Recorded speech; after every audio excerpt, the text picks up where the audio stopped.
Do you really need to learn yet another JavaScript framework to get a job? I mean, really? The JavaScript community never misses a chance to produce yet another framework to solve problems created by the last one. But this one is actually different. Trust me.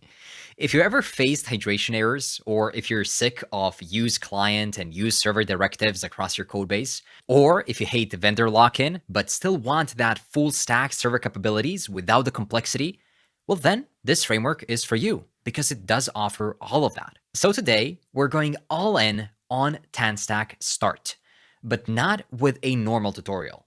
First, you'll get a no BS crash course on the architecture, routing, data fetching, server functions, and SEO. And then you'll take everything you've learned and build something real.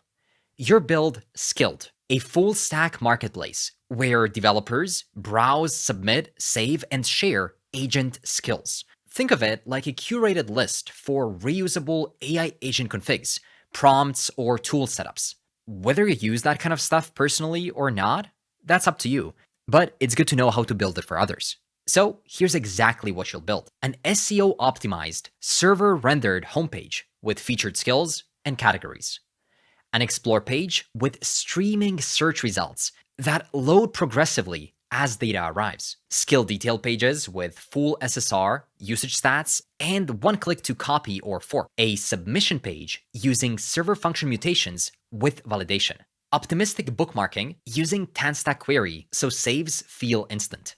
The stack is TanStack Start with TanStack router, query, and table for the full ecosystem, React 19, React compiler, and TypeScript for the foundation, Tailwind CSS and ShatCN for the UI, Clerk for authentication and user management, middleware to protect secure routes and validate server requests, Firebase to handle live database reads, writes, and community upvotes, PostHog to track exactly what your users are clicking and watching. I use it to monitor analytics for jsmastery.com and all of my other apps. And I'll also teach you how to use another tool that I don't start any of my new projects without anymore, and that tool is CodeRabbit, which we'll use to get our code reviewed and up to the professional senior level standard. And I'll also teach you a little hidden use case of CodeRabbit, which is to use it to improve your own skills and get to the stage of writing senior level code yourself. I'll leave the links to all of these tools down in the description. I recommend you to pause this video right now and create your accounts so that later on, once we dive into the project, we can just dive straight into the coding. But yeah, by the end of this, you won't just know the theory or yet another JavaScript framework. You'll have a working, deployed application live on the internet and the exact skills you need to build your own. Oh, and you'll actually understand when to server render versus client render and why that decision matters architecturally. Not just SSR is good for SEO. That's basic. I'll go deep in real reasoning and trade-offs. Oh, and one more thing. I put together a free reference guide on TanStack. It breaks down the mental model behind everything we're about to cover. So if you're someone who likes to understand how a framework thinks before you write your first line of code, check it out. It's free in the description. And if you want to go super deep, the Pro course has everything from this video plus the TanStack internals. I'm talking streaming, SSR, route masking, middleware, as well as extra features on top of what we'll build in this video, and all the other patterns we're skipping here. Links below, and it's 40% off for the next 72 hours only. So grab your coffee or tea, whatever works for you, and let's dive right into the crash course.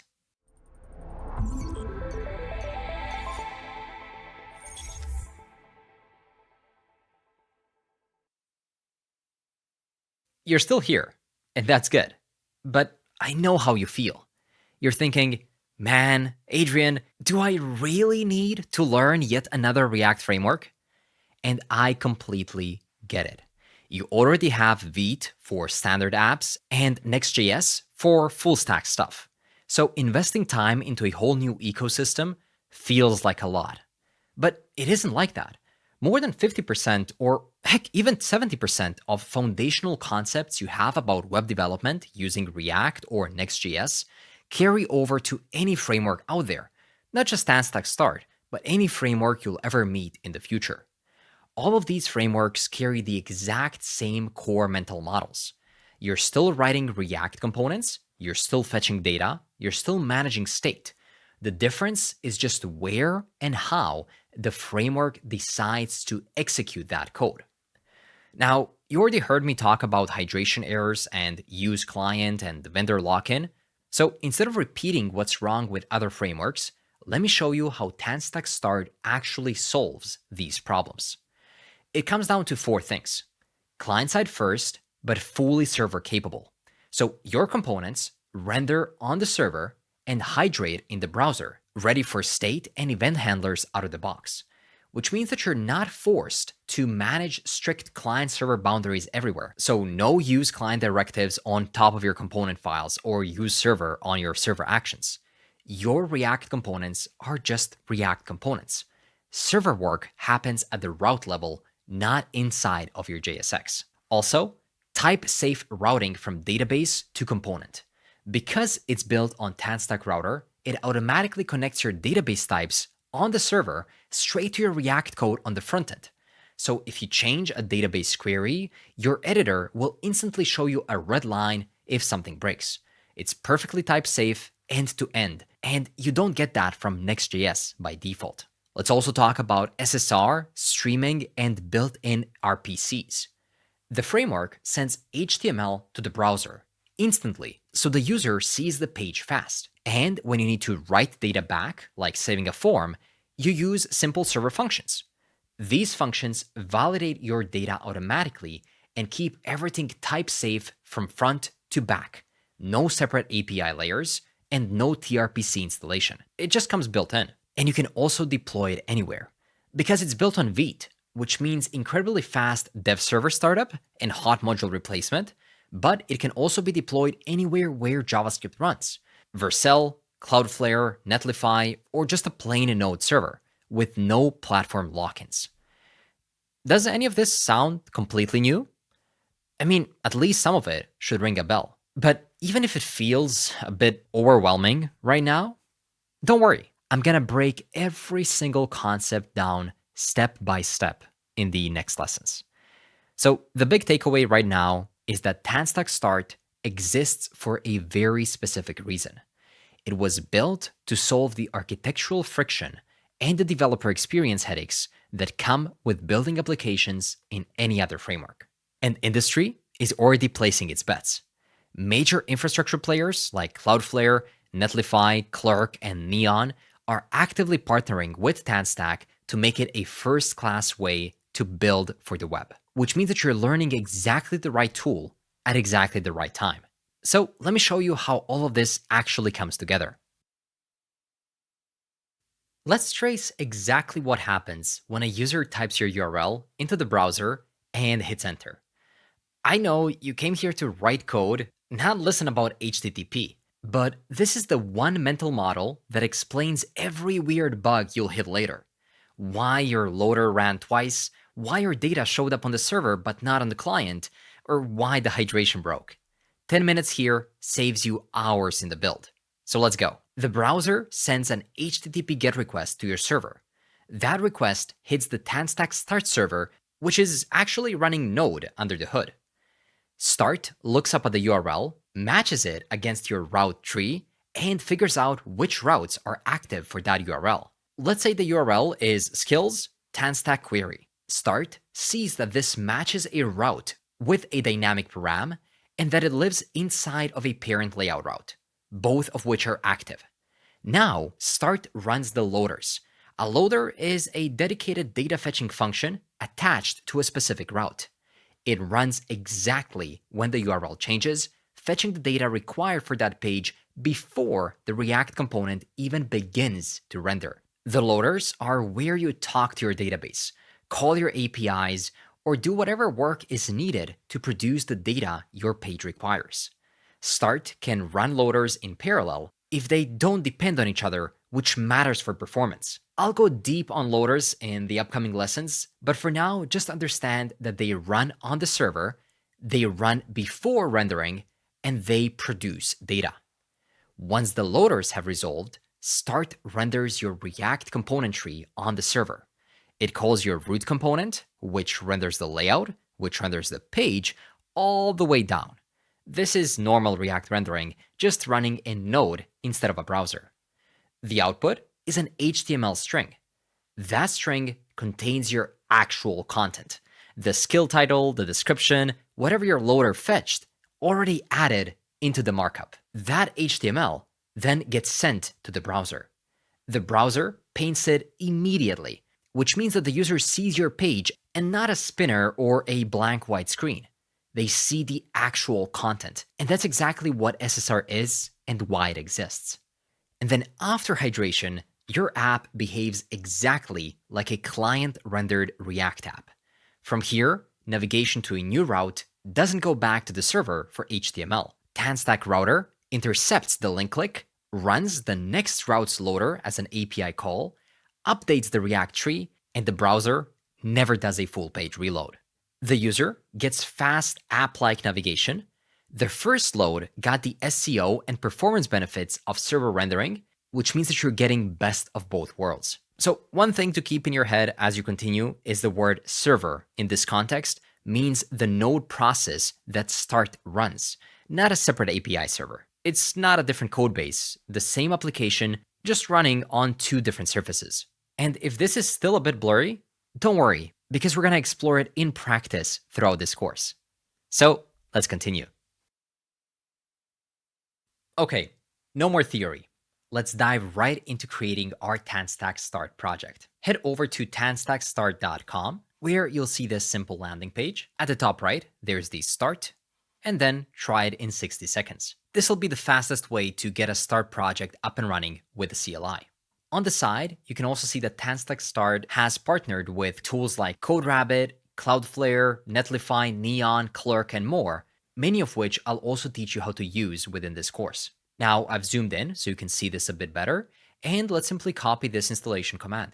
Open up your code editor and the terminal within it. Then paste the command, npx add tanstack/CLI, add latest, create. Press enter, and it'll ask you to install the TanStack CLI, so simply say, why, go ahead. Now, it'll ask us a couple of questions to set our project up. First is the name of our project. Since we're just at the crash course part of the application, I'll call it TanStack Start CC, as in crash course. Then it'll allow you to select a toolchain that you want to use. Go with Biome, which is a new way of linting and formatting, as it replaces both ESLint and Prettier with a single Rust-based tool. One configuration for both, and it's faster than those two combined. Now, it's going to ask us whether we want to include demo and example pages. They're amazing if you want to poke around to see what TanStack Start is capable of, but for now, you have me to lead you through all of it, so you don't need it. So simply say no. Next, it's going to ask us about add-ons that we would like to add to our project to start with. Later, during our Skild application build, we're going to immediately start with tools like Clerk for authentication, as well as PostHog for product analytics, session replay, and feature flags. And it's amazing that these can just be baked into it as soon as you start your app. For now, since we're just in the crash course part, I only want to include one, and that one is compiler, the React compiler. Typically, if you wanted to stop a component from re-rendering unnecessarily, you had to manually wrap functions and use callbacks or use memo hooks. But the React compiler automatically analyzes your code and applies these memorizations under the hood during the build step, which allows your React code to stay clean and simple, but run with more performance. So always turn this on by pressing the space key and then enter to go to the next step. Later on, we will initialize our Skild application with a GitHub repo, but for this crash course, you can say no. The CLI will now quickly generate all the files and run npm install automatically to grab all of your dependencies. You don't even have to run the npm install command yourself. Once that is done, simply cd into your project and then run npm run dev to run a local v development server, and hold command key and press this localhost 3000 to open it up in the browser. You should be able to see something that looks like this, or maybe it looks a bit different on your end. Either way, TanStack Start gives us type-safe routing, server functions, streaming by default, and is Tailwind native, all of which I'll teach you how to make the most of throughout this TanStack Start course. Alongside running this app, I also want you to open it up within your code editor. So find this repo in your files and drag and drop it right here. Then you'll be able to see all the files and folders generated by the starter, which we can explore more deeply in the next lesson. Okay, let's talk a bit about the file and folder structure of a TanStack Start application. How does routing work, how does layout work, and how everything else connects. Let's start from the bottom to the top and into the vite.config.ts file. This is a good place to start because it tells you how the app is built and served. Specifically, this vite config loads the tsconfig paths, so aliases for files like @/something actually work. It also loads the Tailwind CSS plugin, as well as the TanStack Start Vite plugin, which is the framework integration point that hooks the Start's routing and runtime behavior into Vite. And finally, it loads the React plugin that enables React compiler Babel plugin. Then, if we head over into tsconfig.json, this file tells TypeScript how to understand the codebase. And it looks like this base URL got deprecated in the latest version of TypeScript. So for now, I'll simply tell it not to flag this because the TanStack Start put it there, so I don't want to mess with it. But this will likely get updated in the upcoming versions of TypeScript and TanStack Start. Some other things that we can see right here is this include part, which says which files should be part of type checking.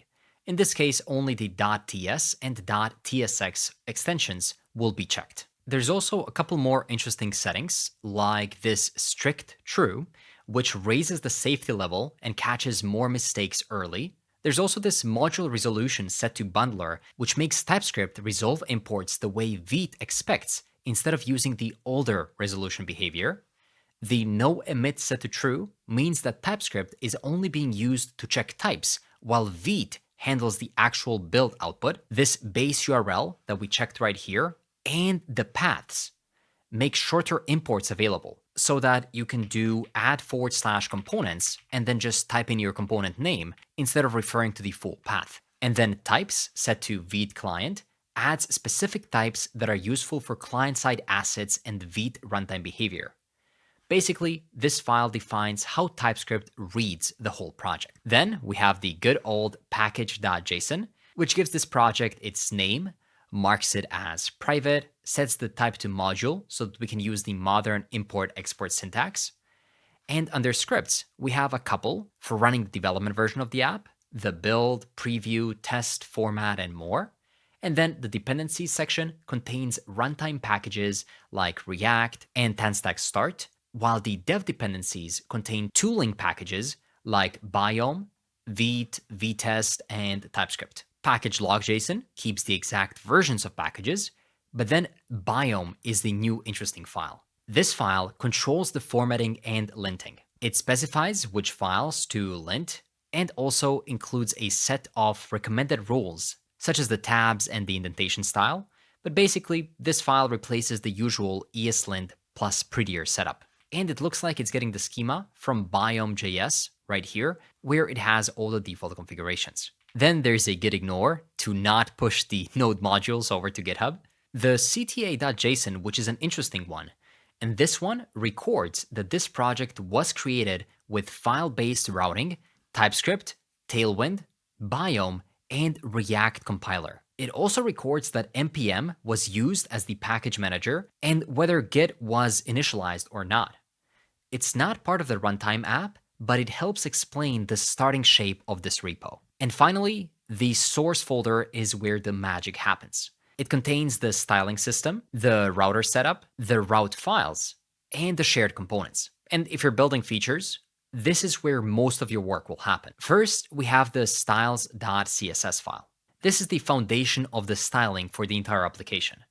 It includes imports for different fonts and Tailwind CSS, which is going to be used for writing all the files. And you can see the initial theme and colors have already been set up for this TanStack Start. But of course, we can clean all this up and make it work with our application. Then there's the router.tsx file. And this file creates the TanStack router instance that the app uses at runtime.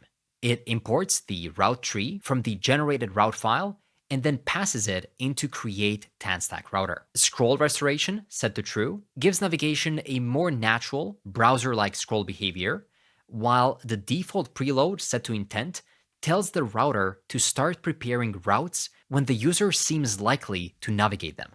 Pretty crazy stuff out of the box. There's also this default preload stale time, which keeps the preload behavior fresh instead of assuming the old preloaded data is still current. At the bottom, there's this declare module, which registers the router type with the TanStack router so the rest of the app gets proper typing information. This file turns generated route metadata into a working router.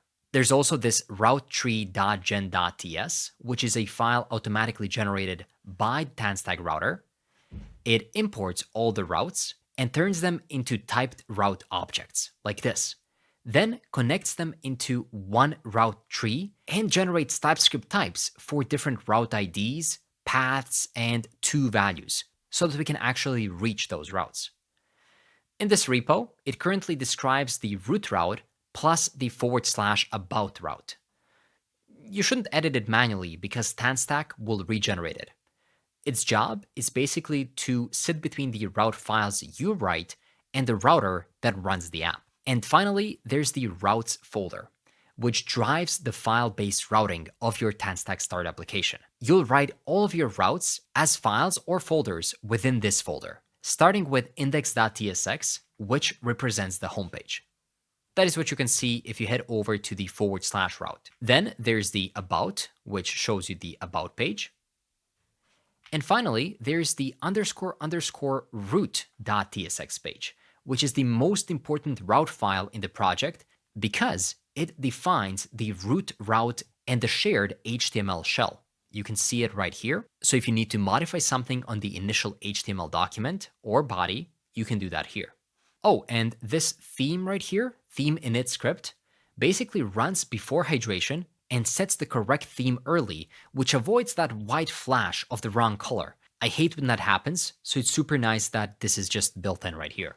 Finally, there is the components folder, which includes some shared components like the footer, header, or theme toggle. We'll add our own components later on. And then there is the public folder, which holds all the static files. The robots file tells the search engine crawlers what they're allowed to access or not. There's the manifest.json, which describes this app as an installable app, so you can technically install this on your phone.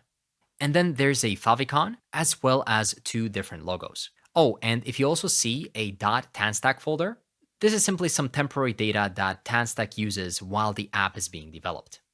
And node modules basically just contains all of the packages from the package.json, which includes React, TanStack packages, Tailwind, and more. So that's it. Now you understand the file and folder structure of a TanStack application.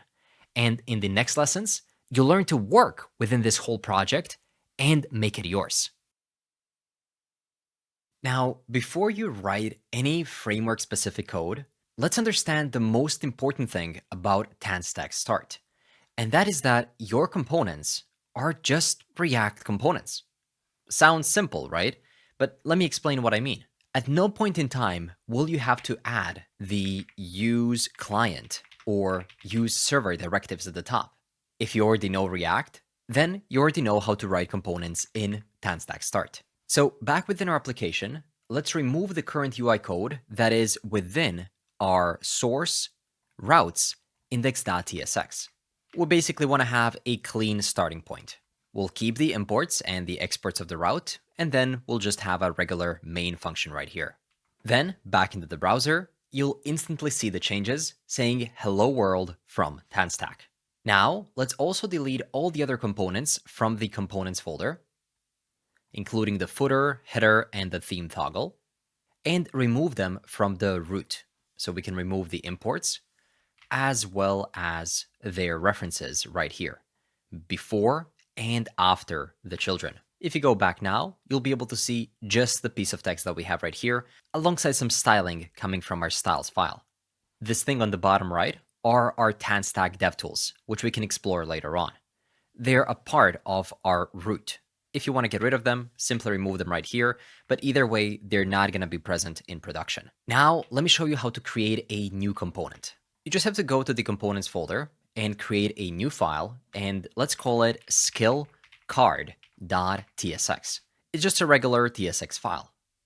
Within here, you can run RAFCE, which creates a React arrow function component with ES7 module system, basically just this. And if this command didn't work for you, you can head over to extensions and install React snippets. There's multiple versions of this package. You can choose whichever you like. I currently have the ES7 Plus React Redux React Native snippets, but maybe I should have updated to this newer one. You know what? Let me actually do that right now. This one works similarly, but in this case, we can use the sfc command to create a stateless function component. So you can just run sfnc, which automatically creates this component with props, or if you want it without props, just sfc is going to be enough. And then you can give it a name and return a div within it. This skill component is something we'll use later on within our Skild application, but basically it's going to be a card that's going to display a specific skill, like in this case, TanStack Start. And it can be within an article, because it's a card, as well as a p tag within it. Now we can render that card within our index. So head over to our routes index.tsx. And right below our hello world, we can render a UL, an unordered list, with an li that's going to have the skill card, which you can import and render right here. So if you go back, you'll be able to see a single skill right here. I can zoom it in so you can see it a bit better. And now let me show you how we can improve this skill card component by adding props and its own state. First of all, we can declare some props by adding a new type at the top of the component called skill card props. And it's basically going to be an object that's going to have a name of a type string. This is simply how we define a type in TypeScript, nothing related to TanStack Start. Then we can make this component accept a prop called name, and it's going to be of a type skill card props. We can then create a new use state by saying const liked and set liked to figure out whether we have liked this specific card. And that's going to be equal to use state at the start set to false. And we can also keep track of the number of likes by saying likes is equal to, if we have liked, then it's going to be 1, else it's going to be 0. By the way, let me know if these things right here on the right are confusing you a bit. These are just different warnings that we have in real time, which will get fixed later on as soon as we use these actual functionalities. But if this is confusing you while I type, just let me know right now so I can remove it in the upcoming video. So now right here within this article, we can render a p tag that says skill. Beneath it, we can render an h2 that renders the name of the skill. And then finally, we can render the number of likes right here, such as likes. And then if number of likes is equal to 1, in that case, we'll simply say 1 like, else we will say number of likes, plural, like this. Finally, we can render a button below that's going to have an on-click functionality, which is going to take the set liked state setter, take a look at its current version, so whether it's liked or not, and then it'll simply reset it. So it'll set it to the version opposite of the current version, either like or dislike. The type of this button will be a button, and within it, we can simply render some kind of a heart icon coming from Lucid React. It's going to be a self-closing component that's going to have a fill set to, well, depends on whether it's liked or not. So if it is liked, in that case, it'll be current color, else it's going to be none. And we can also set the size to about 18. So now we have created this very simple skilled card component. And to be able to use it properly, we have to pass a prop to it. So right here from the index, you can see that property name is missing right here. So we can just add a name set to something like TanStack Start. And you know what? We might as well render a few more cards right here. So we'll do the second one of TypeScript, and let's do another one of MongoDB. Of course, you can add the ones that you prefer. So now if you check it out, you'll be able to see, well, what is supposed to be a card. At least it'll become a card once we actually add styles to it. But yeah, we have 3 different components being rendered right here on the screen, each of them managing their own state. So what am I trying to tell you right here? It is that in TanStack Start, there's nothing different than from what you've learned in React.js already, at least when it comes to components. And if you want a refresher, you can check out our React 19 full course on YouTube, which is still super relevant and it'll bring you up to speed with understanding how, well, React works so that you can then leverage it better in TanStack. But yeah, just remember, components in TanStack Start always run in the browser. So whatever you have here, it'll run in the browser. They also run on server during SSR, but they have no special server capabilities. No database access, no environment variables, nothing beyond what a browser component can do.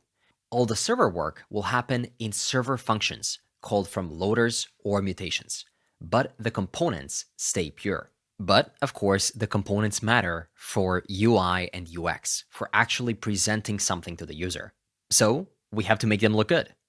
And to do that, there's a couple of different ways to style our components in TanStack Start.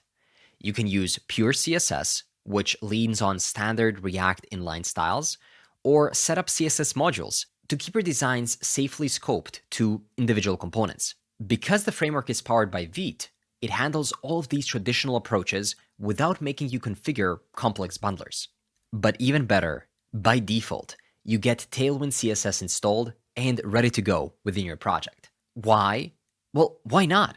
Because it's what absolutely everyone is using right now, from OpenAI building out their web interfaces, all the way to Ferrari designing their site.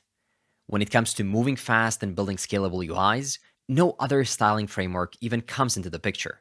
So we'll be using Tailwind to style our application. Let me show you how. Back within our Skild card component, we can give this article a class name set to feature-card. And this feature card is an already existing style coming from styles.css, which was created for us when we set up the TanStack Start project. Remember when it showed the functionalities of what TanStack Start can do? Well, we'll just reuse those styles for now. Let's also give it the island shell class name, as well as rise in, and rounded-3XL, as well as a padding of 5. Again, most of these components already exist within these styles. We're just going to be reusing them to show you how easy it is. And then we're adding some new ones like rounded 3XL, which just adds the rounded corners, or padding. If you need a refresher on how Tailwind works, I also have a great quick full course that tells you everything you need to know about it so that you can more easily style your apps, including your TanStack Start apps. I'll put the browser side by side with our editor right now so you can see the changes that we're making live. Now, within this article, let's create a new div that's going to have a class name set to flex, items-start, justify-between, and a gap of 4.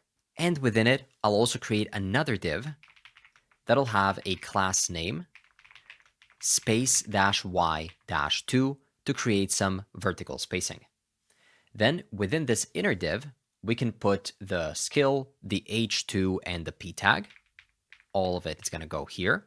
And then we can put this button within this other div, the one that's going to nicely enclose it, but below this div with vertical spacing. Let's also style this p tag that says skill by giving it a class name set to island-kicker, a class name right here to this h2 set to display-title, text-2XL, and font-bold. And if you're wondering why it's mentioning some kind of shells and islands, well, that's because TanStack is island themed, so the style names are also island themed. Of course, later on, we'll write proper class names. Then to this p tag that displays the likes, I'll give it a class name set to text-sm, text-, and then in parentheses, --c ink soft. This means that it's using a custom CSS variable from styles.css because these colors are defined as custom properties, not regular Tailwind theme colors. But later on, if you define it just as a regular Tailwind color, you'll be able to use it more easily, like text-c ink soft like this, without these additional parentheses. But for demo, let's keep this approach. Finally, let's style the button by giving it a class name set to inline-flex, size-11, items dash center, justify dash center, rounded dash full, border, border dash, in parentheses, dash dash line like this, bg dash, again a double line, surface dash strong, text dash, again in parentheses, dash dash c ink like this, and a shadow of MD. And of course, we can zoom it out a bit because I was super zoomed in, and you'll see these cards are going to look a bit better. And finally, for the heart, we can give it a class name instead of the fill. And if it's liked, we'll set the color to fill-current, which just makes the heart filled with the text color. And we'll give it a text dash. And once again, we'll use this lagoon deep variable, else we'll simply not provide any styles. Now we can head back over to our index. That's going to be right here to add some spacing in between the cards.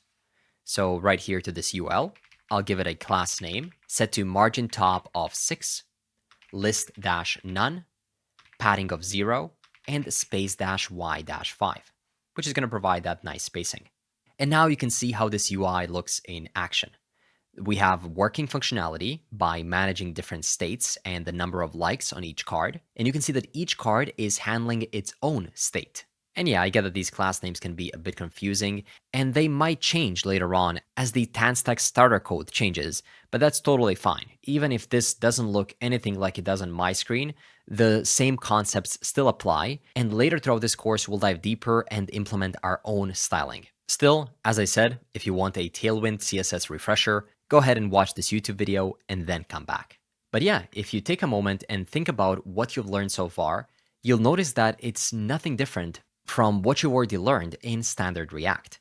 We're managing local state by using the useState hook and attaching the onClick handlers to the buttons. No client-server React components like Next.js, just pure React. So now it's time to dive deeper into actual TanStack Start features. So far, everything's been mostly the same, as you already know it. But routing is where TanStack Start model differs from a plain React app. And not only the routing itself, but every other feature that we're going to go over, such as loaders, layouts, server functions, and error handling, connects directly to routing. So the core idea is that your files become URLs, basically file-based routing. You already know that. So what you have to do is create a new file inside of the routes folder, and within it, you have to export some kind of a route object, this part right here. Then TanStack will register it automatically. The file path will become the URL path. And as I mentioned before, every TanStack Start project has one special file named __root, which renders for every URL, every single page. It's where the main HTML document lives, where persistent navigation and footer go, and where global CSS files are imported. But of course, the next page is going to be the homepage, which has its own special name called index.tsx, which simply points to the /. You can see this / right here, which points to the URL that this file handles, and / simply means the homepage. Now, in our project, you can also notice that we got the about.tsx page, pointing to / about. So if you head over into your browser and head over to localhost 3000 / about, you'll see a little about section. So let's create another route. It's going to be contact.tsx inside of the routes folder. And check this out. We didn't even have to run some kind of a snippet definition or write any code, but TanStack Start automatically creates a route template for you and registers that route.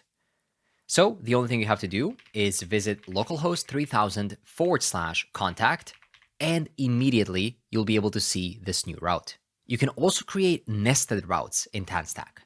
Simply create a new folder within the routes folder, and in this case, let's call it skills. Within skills, you can create a new file and you can call it new.tsx. Automatically, it creates that route, and you can visit it by heading over to localhost 3000 /skills /new. And you can see that you get a hello from skills new. And if you just want to go to /skills, you can do that too by creating a new index.tsx file directly within it. So now you can also head to localhost 3000 /skills, and this index file within the skills folder will act as the homepage for /skills. You can think of it that way. But your application also needs dynamic routes. For example, in this case, a skill detail page would be something like /skills /TypeScript or /skills /TanStack Start, or any other combination of different letters. But we can't create all of these files at once at the start because our application can allow for dynamic skill creation. So somebody can come in here and write a Next.js version 2035, for example, and we don't yet have the file for it. So how can we make this work dynamically? Well, in TanStack Router, if you prefix the file name with a $, it'll be a dynamic route. So check this out. Under skills, create a new file, start with a $, and give it a skill ID name .tsx like this. It'll automatically create it, and you can see that it filled up the path, skill ID, which will become a dynamic variable. So now if you head over to localhost 3000 /skills like anything, you can type literally anything right here. We want to get access to this skill ID variable, which you can do super easily. The only thing you have to do is destructure it by saying const destructure the skill ID or whatever else you named this file. And that's going to be coming from route.useParams. So we're just using this route that was created for us. And now we can say hello from /skills /skill ID. And if you reload, you can see /skills /anything. Similarly, you can change it over to TanStack Start, and it'll be dynamically updated. And you can also have more than one dynamic segment. For example, a URL like /users /alice /skills /react-hooks, where both the username is dynamic as well as the skill name is dynamic too. But you have to follow the same approach for creating that file. And it will be stored in a place like this: routes, users, and then it has to be a dynamic username, Alice, then skills is constant, and then you can have a skill ID, which is again dynamic. So let me give you an example of that. I'll just create a new file to show you how nested dynamic routes work. Under routes, I'll create a new folder and I'll call it users. Under users, I'll create a new dynamic folder this time, which is going to start with a $sign of username. Then within that folder, I'll create another folder called skills. And within skills, we'll create a new file starting with a $sign to indicate it's dynamic, called skillid.tsx. Now within it, we can get access to both the username and the skill ID, which is going to look something like this. And we can just nicely display it on the homepage by saying username skill is the following skill right here. So now you can head over to localhost 3000 /users /alice skills react hooks. And you can see that Alice skill is react hooks, which means that we are dynamically accepting both of these URL params. That's the basis of how routing works in TanStack Start. You have dynamic route, everything starts with file-based routing, then there's this root and different index pages, and you can have nested files and folders. But maybe you're building a dashboard that needs a sidebar apart from the footer and the header, or like a checkout flow that needs a stripped down layout with no navigation. Or maybe authentication pages need a centered card. You can solve all of this with nested layout routes with shared UI. And to implement that layout route, you have to create a special file named route.tsx in that folder. A file named route.tsx provides a layout for all routes inside its directory without adding a URL segment on its own. So create a new file right here under routes and create another folder called dashboard within it. Within this dashboard, create a new route.tsx file. And let's add some dummy elements within it that are going to represent the sidebar. So instead of returning just a div, we can return some kind of a main tag with an aside that says sidebar. And then you get access to this outlet element, which you can import from TanStack React Router. This basically means whatever the page is being rendered right now, but this route is acting as its layout. So now we can create the homepage route for this dashboard by simply creating a new index.tsx page. And then within the dashboard, we'll also create another one called skills.tsx and another one representing the settings.tsx. We typically have all of these things within a dashboard. So now if you head to localhost 3000/dashboard, which is the homepage, you'll see that it has the sidebar at the top, and we're rendering the /dashboard route. But if you go to /dashboard/route, you won't see anything, as that is what a shared layout is all about. You get to have a common place with a shared UI, such as this sidebar right here, but that route doesn't add anything to the URL. Now, for a second, I want to bring back the TanStack DevTools. It was right here in the root file at the bottom of the body. It looks like this: TanStack DevTools config with the position bottom right, and the TanStack router added as the plugin. So now, if you head over to the /dashboard and press this little icon on the right, you'll be able to see all of the different routes, but not the route.tsx route. So now, if you navigate over to a different page, let's say we go back to the homepage. Now you can see that the dashboard layout isn't turned on. But if you navigate to dashboard/skills, you'll be able to see that the dashboard layout is on, so we can see the sidebar, but also what the skills route is displaying. You can further explore these DevTools, such as you can see the different social previews if you share this website. There's the settings, and then here you can also see which routes are being matched. And if you click on one of these routes, you can see some more info about how specifically is it getting matched. For now, I'll just close it. That's it. I think we've covered about 95% about routing in TanStack Start. If you explore the docs, you'll notice that there is also one special type of routes, which you're going to use much less often. So if you want to explore that, go ahead and check out the docs. Or even better, download our free TanStack ebook down in the description. Oh yeah, and while we were learning and creating and renaming these different route files, TanStack Router was generating this routetree.gen.ts. This file gives TypeScript all the knowledge about your routes. It's the source of type safety for components like link, use navigate, and use params. In development with the Vite plugin, it regenerates automatically every time you save a route file. Never edit it manually, but do commit it to the version control. So now that you know everything there is to know about routing, let's take a look at how we can actually fetch data within those routes. Inside of a traditional React application, you would probably write a standard fetch request inside of a useEffect hook. The component mounts, the hook fires, and the user stares at a spinning loading wheel while they wait for the network to connect. We call this the render fetch waterfall.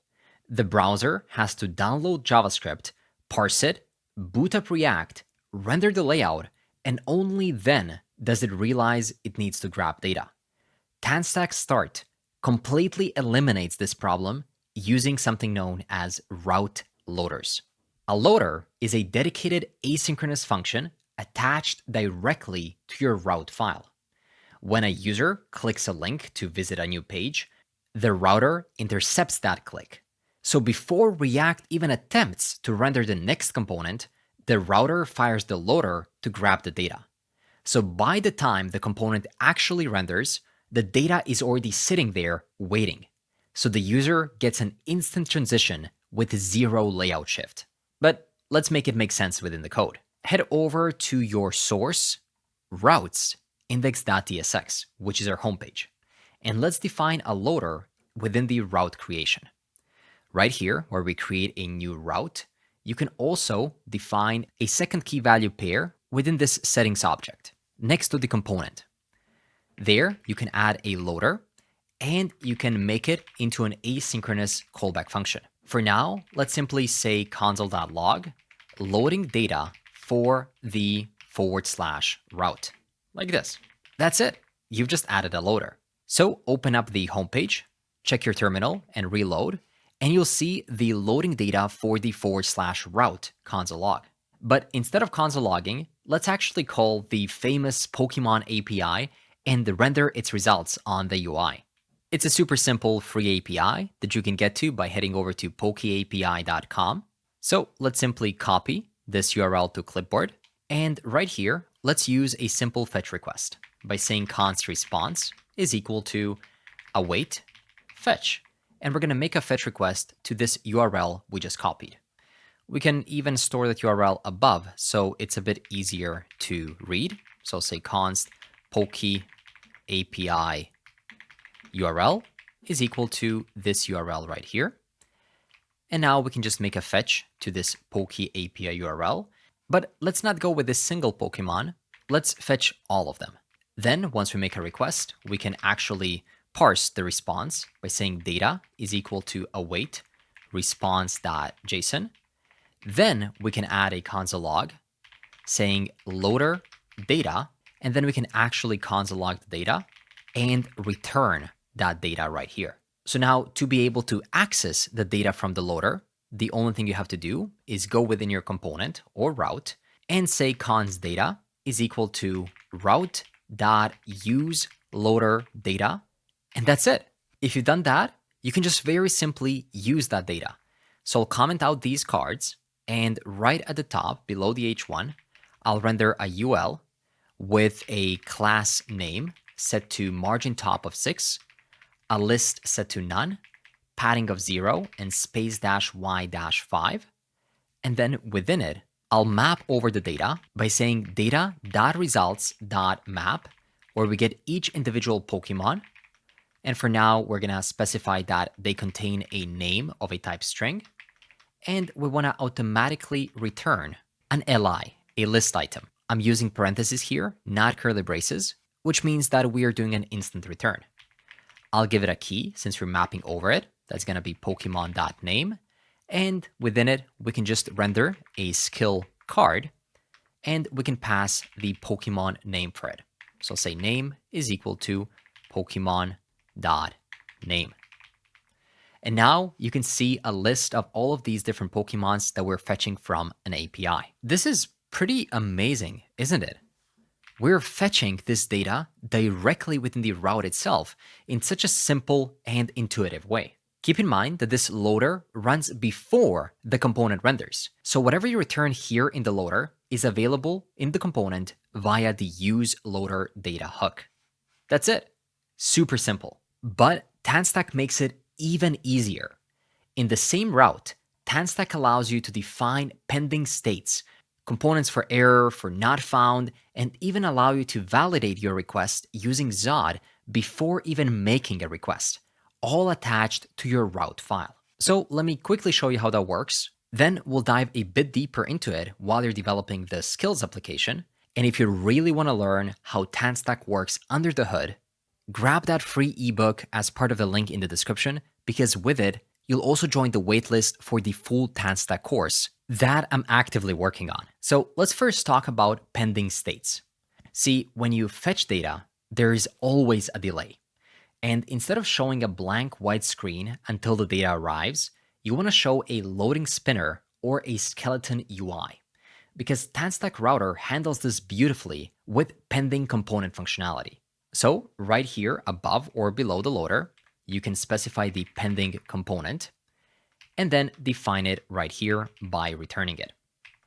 Let's say that it is a div, and this div will have a class name of P14 text-center, and it'll say loading Pokemon. Now, in an ideal world, this wouldn't just be the text. It would be a skeleton component that nicely shimmers and specifies that something is about to come on the screen. And even better, you can also include the pending MS. So if your data loads incredibly fast, like under 1 second by default, it won't flash that jarring loading spinner at the user. It'll only show the pending UI if the network is actually slow. So you can say something like 300 milliseconds, which means that it'll wait 300 milliseconds before showing the loading state. So now you know how you can display some kind of skeletons while the content is loading. Then we also have error handling. So for any errors happening in that route, you can define a separate, specific, or reusable component that renders when the error does happen. Again, you can do it on top or below, but basically you do it by defining the error component in the same way as before. And you can render some kind of a div that has a class name set to p14 text-red 500. And you can display some kind of an error message like p tag that says, oops, error happened. So now within your loader, let's say that we simulate an error by throwing a new error and then say API is down. If you do that, you'll see, oops, error happened. But how can we be a bit more specific about which error happened? Well, to do that, you can accept the actual error object within the error component. And we can also get access to the router functionality by saying use router right here. But make sure to make this not an immediate return, rather just a regular return, rather just a regular function, and then return this div manually. And make sure to import the use router coming from TanStack React Router. What this allows us to do is to specify which error happened by getting access to its error message, such as, oops, API is down. Maybe we can make this a bit less threatening of a color. There we go. And we can even render a button right here that has an on click that simply calls the router and says invalidate. This forces the loader to run again from scratch. And we can make it say something like try again. There we go. So now we have this button as well. And if we go ahead and remove this throw new error, we again see the loaded data. Similarly, you can also handle 404s. So let me collapse this a bit. And right below it, I'll render a not found component prop, which also accepts a new function that returns a new component. In this case, a div that has a class name set to p14 text gray 500 and says nothing found here. So now within your loader, if you go ahead and throw a not found, which is coming from TanStack Router like this, and save it, you'll be able to see a nothing found text right here. Maybe we don't have to give it a text gray. We can see it just fine like this. There we go, nothing found. And we can only render this if there's no data. So I'll add an if statement right here and check if there's no data.results or if data.results.length is equal to 0. And only in that case do we actually want to throw this not found. Of course, we want to do that after we actually fetch the data. So now in this case, you can see that we get back our data, but we know that within this single loader and the actual not found component and error component, we're handling the loading and the error states. Oh, and TanStack Start also allows you to ensure that you're passing the right data in the first place before making the request by validating it through Zod. That's also something we're going to explore later in the course. You can also implement caching, stale time, preload time, and many other things, all of which we're going to dive later within this course and the ultimate TanStack course on jsmastery.com. But for now, you know enough to know about how you can fetch data in TanStack Start. And although here we're fetching the data for a normal route, it works in the same way for nested and even dynamic routes. Now, we can fetch this API right here because it doesn't require any API keys. But if it did, you wouldn't be able to put those keys right here. Because during the initial page load, the loader will run on the server. But when the user clicks around your application, like a standard single page app, the loader will execute directly inside of the browser. And because of that, you absolutely cannot put secret API keys or raw database queries inside of a loader. If you do, that code will get shipped to the client browser. So to fetch the data securely, your loader must call or use a server function. And that's exactly what we're going to learn next. A server function is a piece of code that is guaranteed to execute strictly on the server. So when you call a server function from your client code, like inside a browser run loader or a React button click, TanStack automatically transforms that call into a proper HTTP request behind the scenes. It acts as an RPC, remote procedure call. But what the heck is actually an RPC? Well, in simple terms, it means you can execute a function that lives on a completely different computer, like your server, exactly as if it were a normal local function in your frontend code. You don't have to write any manual fetch requests, define URL endpoints, set headers, or parse JSON responses. The framework handles all of that messy HTTP plumbing automatically while keeping your TypeScript types perfectly intact from back to front. And if you've been around the React ecosystem, you've almost certainly heard about the term TRPC. It's a massively popular standalone library designed to give developers this exact type-safe RPC experience. But the beautiful thing about TanStack Start is that it has this TRPC style architecture built natively into the framework via server functions. So you get this incredible developer experience and end-to-end type safety of TRPC without having to install or configure a separate library. So back within the code, let's create a new folder right here under source and call it server. Within it, create a new file called Pokemon.ts. And here, we'll define our secure backend logic.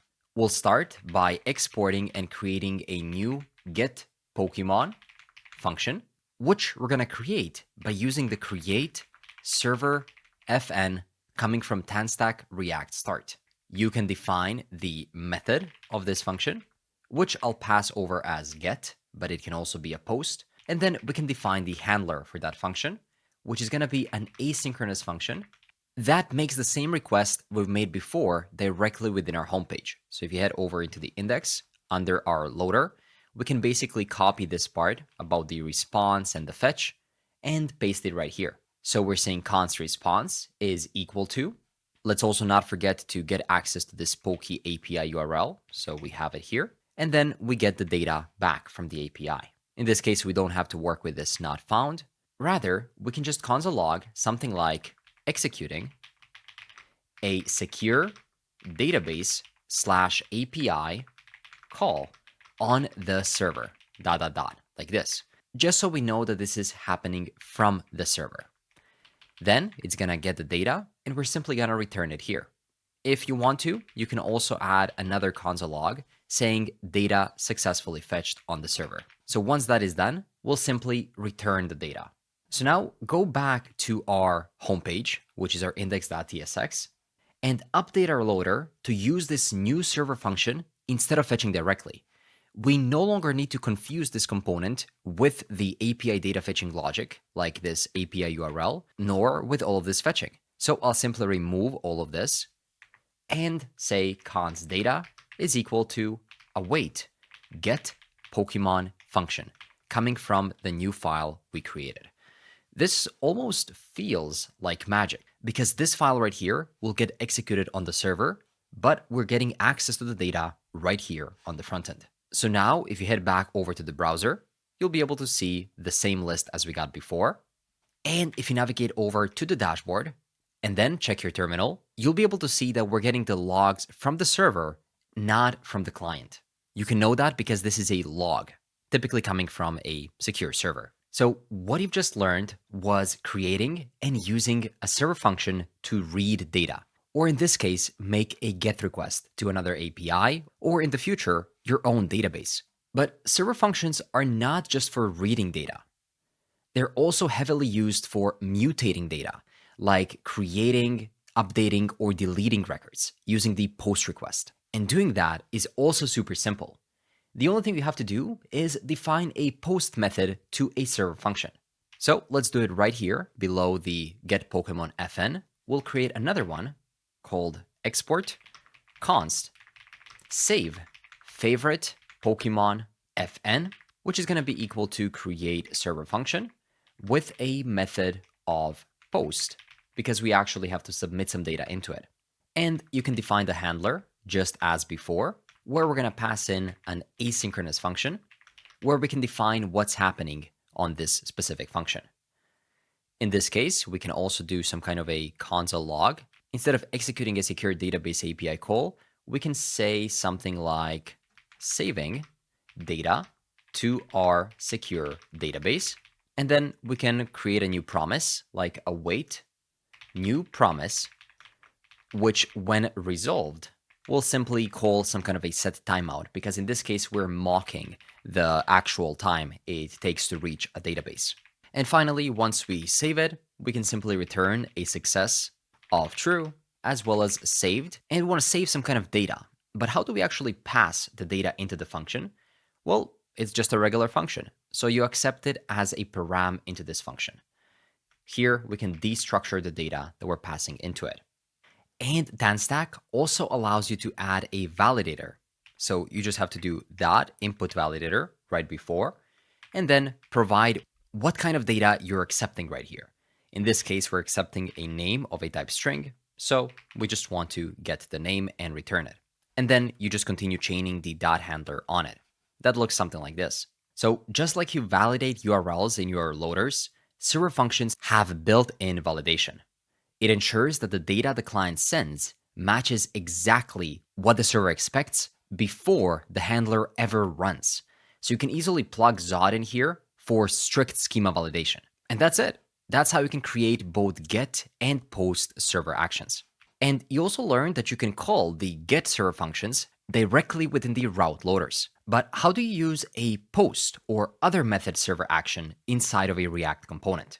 Because when you call a server function inside of a React component, you're essentially doing what's called a mutation. And that would typically happen something like this.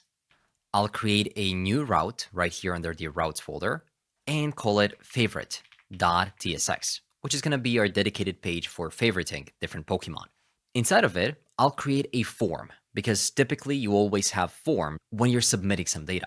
I'll call this route component a favorite page, and I'll first make it accept two different use state fields. The first one will be set to name and set name, so we can choose the name of the Pokemon we want to favorite.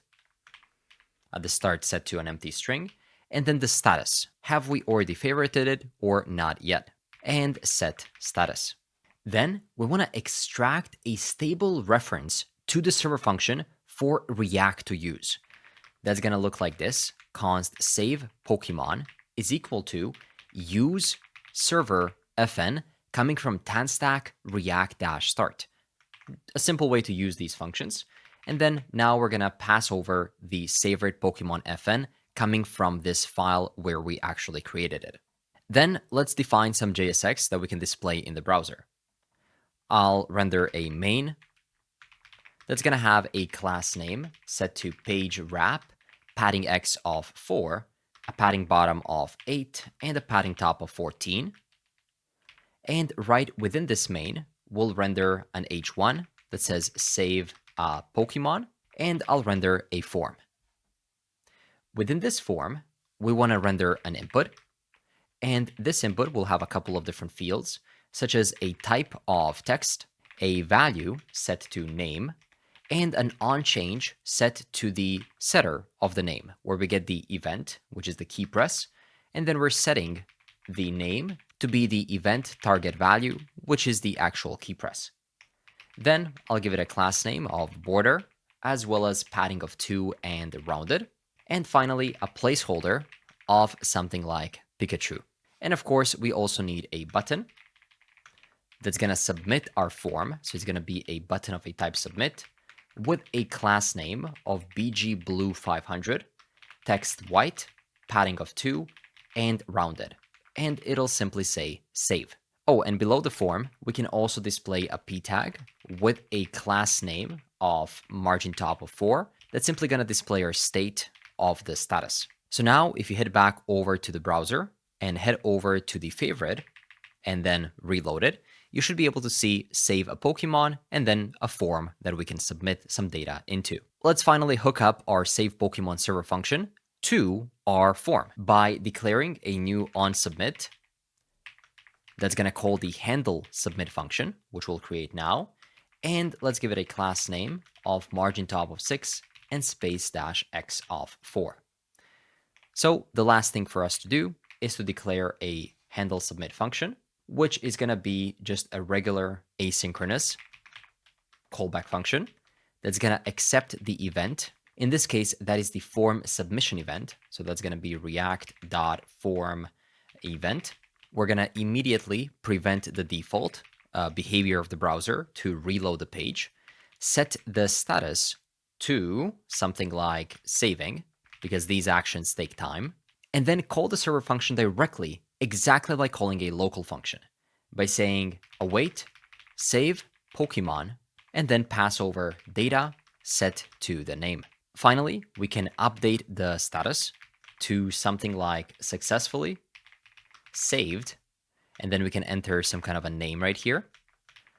So let's make this a template string. And then we can also reset the name field back to an empty string. So now if you head back into the browser and type in something like Bulbasaur, at least I think that's one of the Pokemon, and let's click save.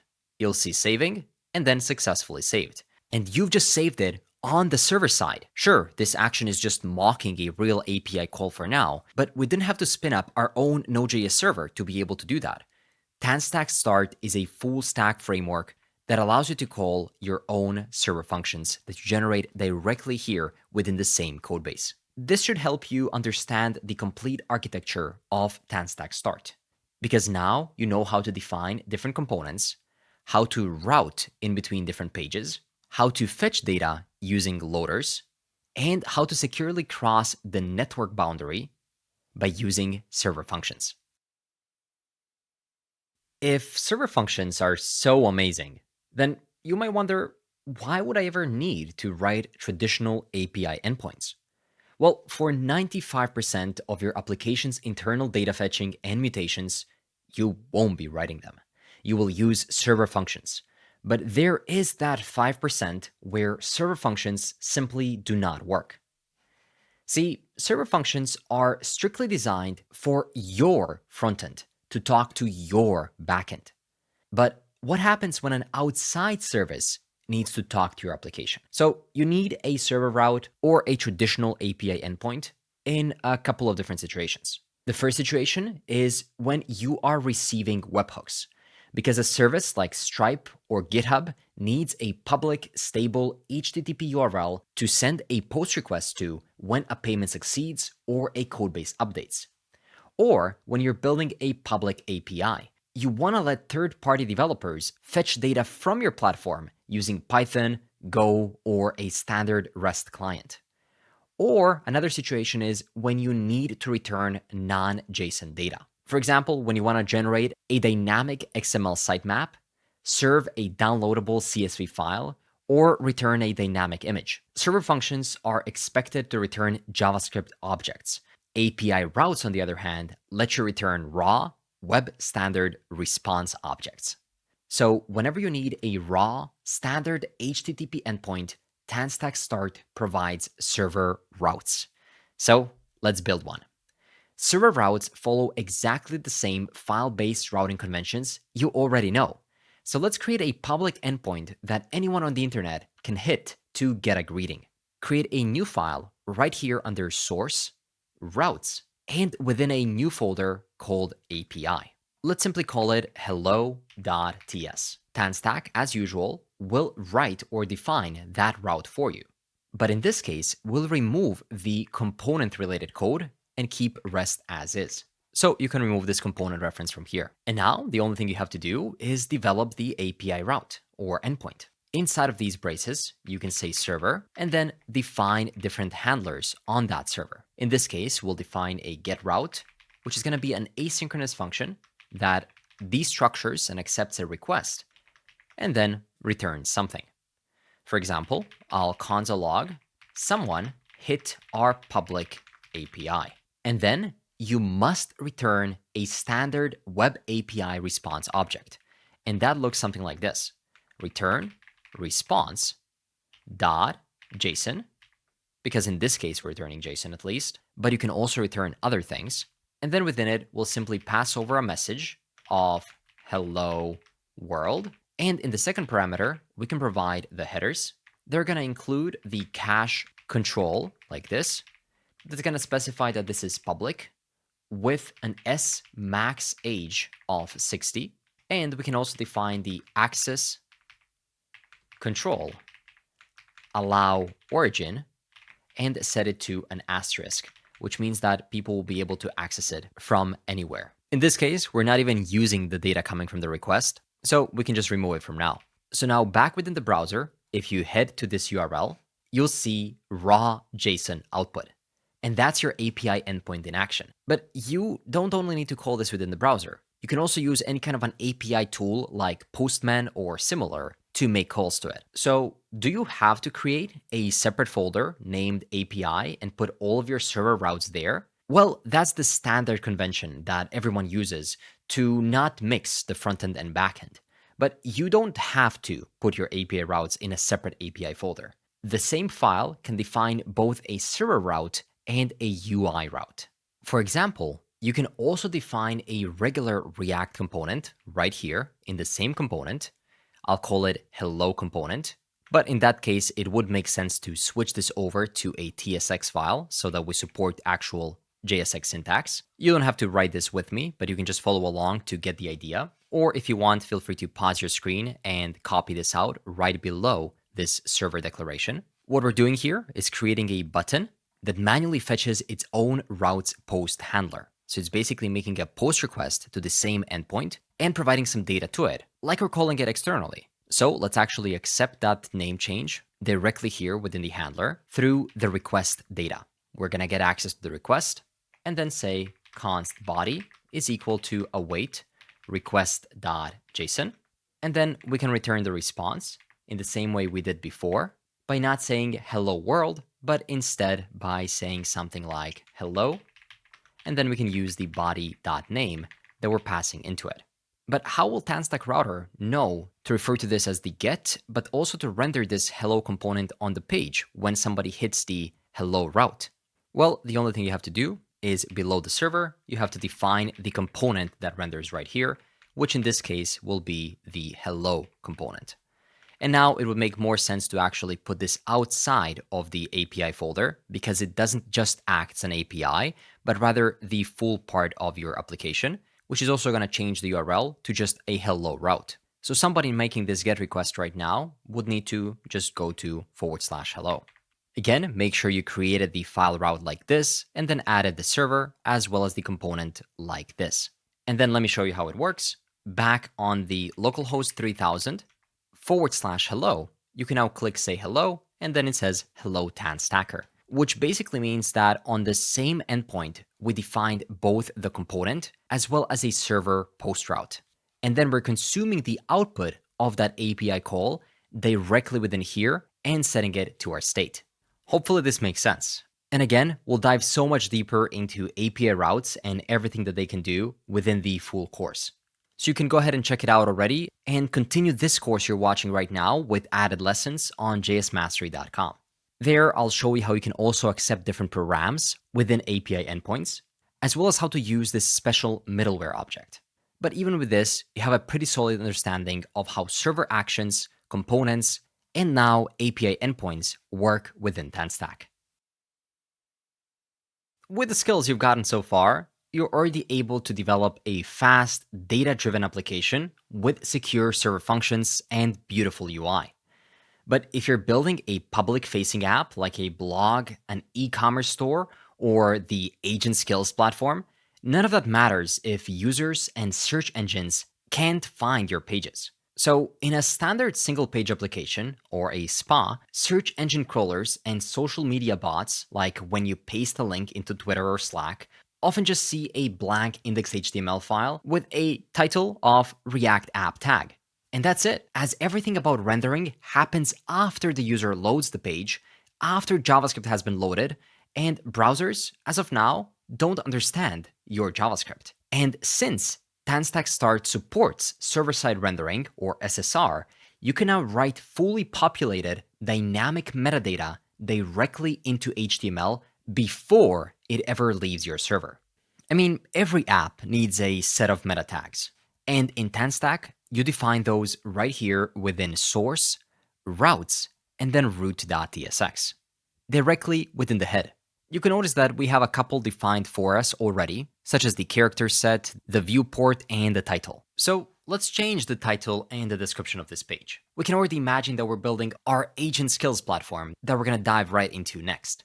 So we can change the title to something like Agent Skills, the developer platform, and we can also modify the description to something like Discover and Share Top Development Skills.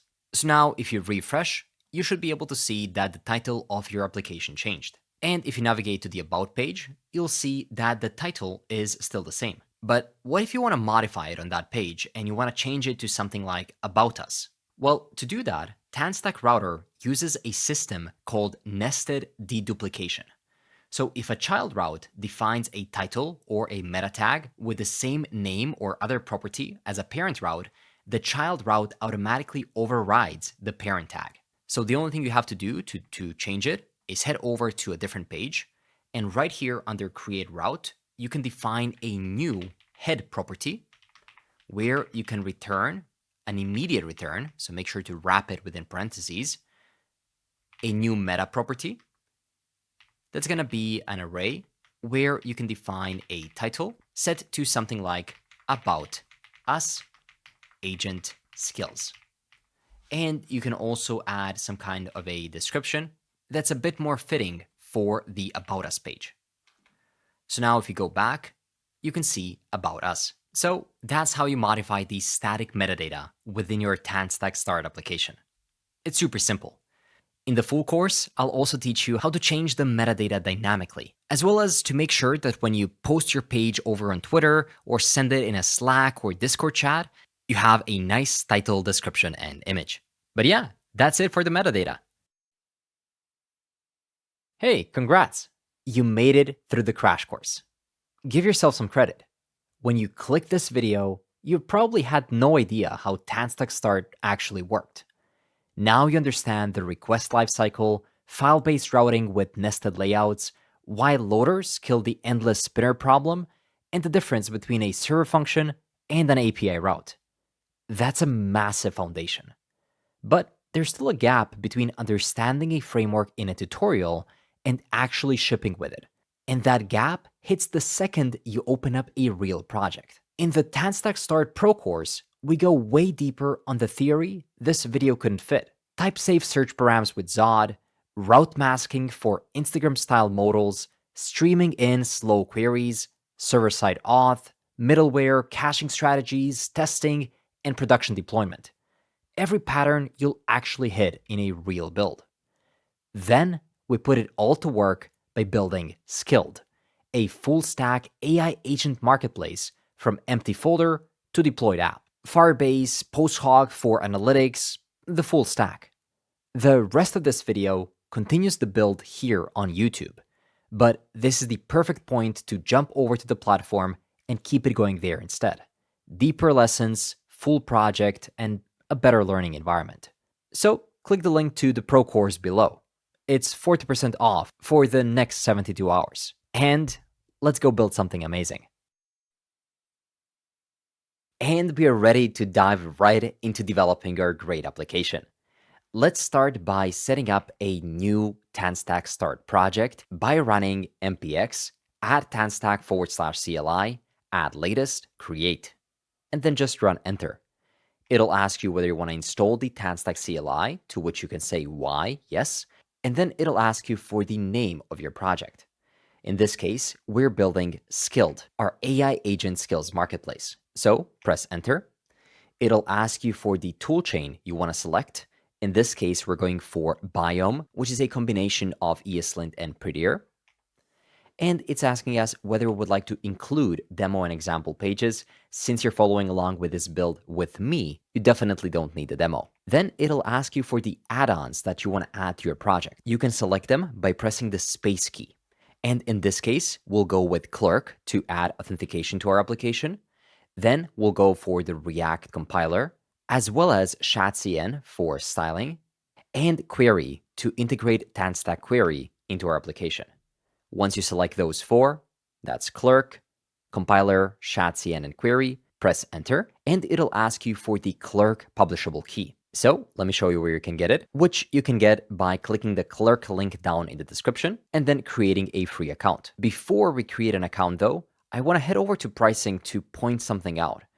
Clerk recently modified their pricing plans and they actually increased what's available in the free plan. No credit card required, unlimited applications, and 50,000 monthly retained users, which is significantly more than what you might need for a demo project and still more than what you need for an actual SaaS application that you want to launch. So go ahead and sign in. You can use any method that you prefer.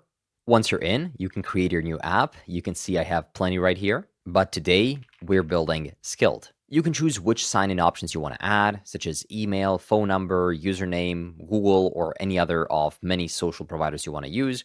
In this case, I'll stick with email and Google. And if you scroll down, you'll get your clerk publishable key right here.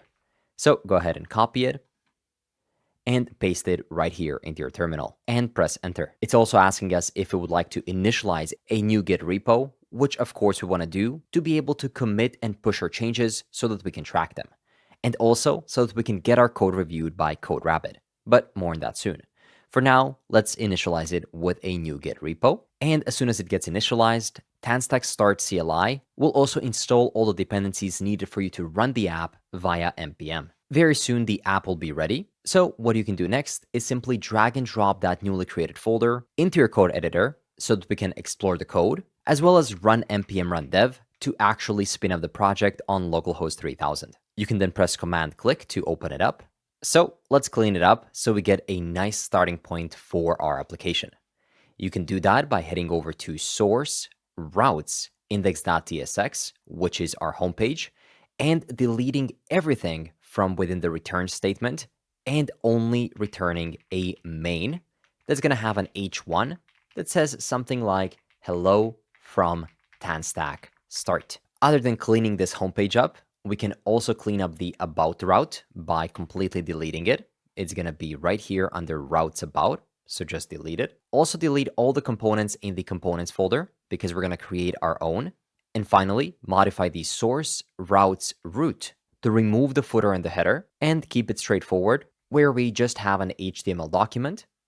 Within the body, we just have the children wrapped in a clerk provider. We can also clean up the body class names by removing this selection right here, keeping the first two class names, and then adding wrap anywhere as well. And while we're here in the root, we can also modify the head metadata. Right below the viewport where we have the title, you can rename it to something like Skild, the registry for agentic intelligence. And we can also add a description by adding a new object that has a name of description, as well as the property of content set to something like discover, publish, and operate reusable agent capabilities from a route-driven workspace. This definitely wasn't written by AI for me. But yeah, now that we have the metadata and we have removed all the boilerplate code from the app, let's focus on the styles of the application. This is just an idea for the design that our designer came up with, but basically we're going to have some kind of cards that each represent a new agent skill. Those cards later on will be able to be upvoted, we can comment on them, or you can save them, filter them, or search across them. And instead of you having to go here and color pick all of these different versions of black and purple and noting down the paddings, border radiuses, and so on, I'd much rather have you focus on learning TanStack as much as possible. So for that reason, I'll give you the initial style sheet that we can use for the app, and then later on we can also add additional styles. So head over into your style.css where we have our Tailwind CSS directives, as well as some default TanStack Start variables. And we want to replace it with some new variables that look a bit like this. You can find this full styles.css file in the video kit link down in the description. Simply go there, find the styles, and then copy and paste it right here. Tailwind CSS in TanStack works exactly the same as it works in Next.js, React, or even plain HTML. This file contains some reusable utilities and components used in the application. So if you want to learn how to style your applications effectively, then you can watch our completely free Tailwind CSS full course, where you can learn how to use it in detail so that it's easier to understand how it works across all of these different frameworks, TanStack Start included. So once you put these styles right here and head back to localhost 3000, you should be able to see a very simple black background with a white text that says hello from TanStack Start, which means that we are done with the setup and we're ready to start focusing on the layout of our application. Now that we have a blank slate ready in the browser, let's actually create a layout around which we'll develop our application. So create a new component under Components and call it navbar.tsx.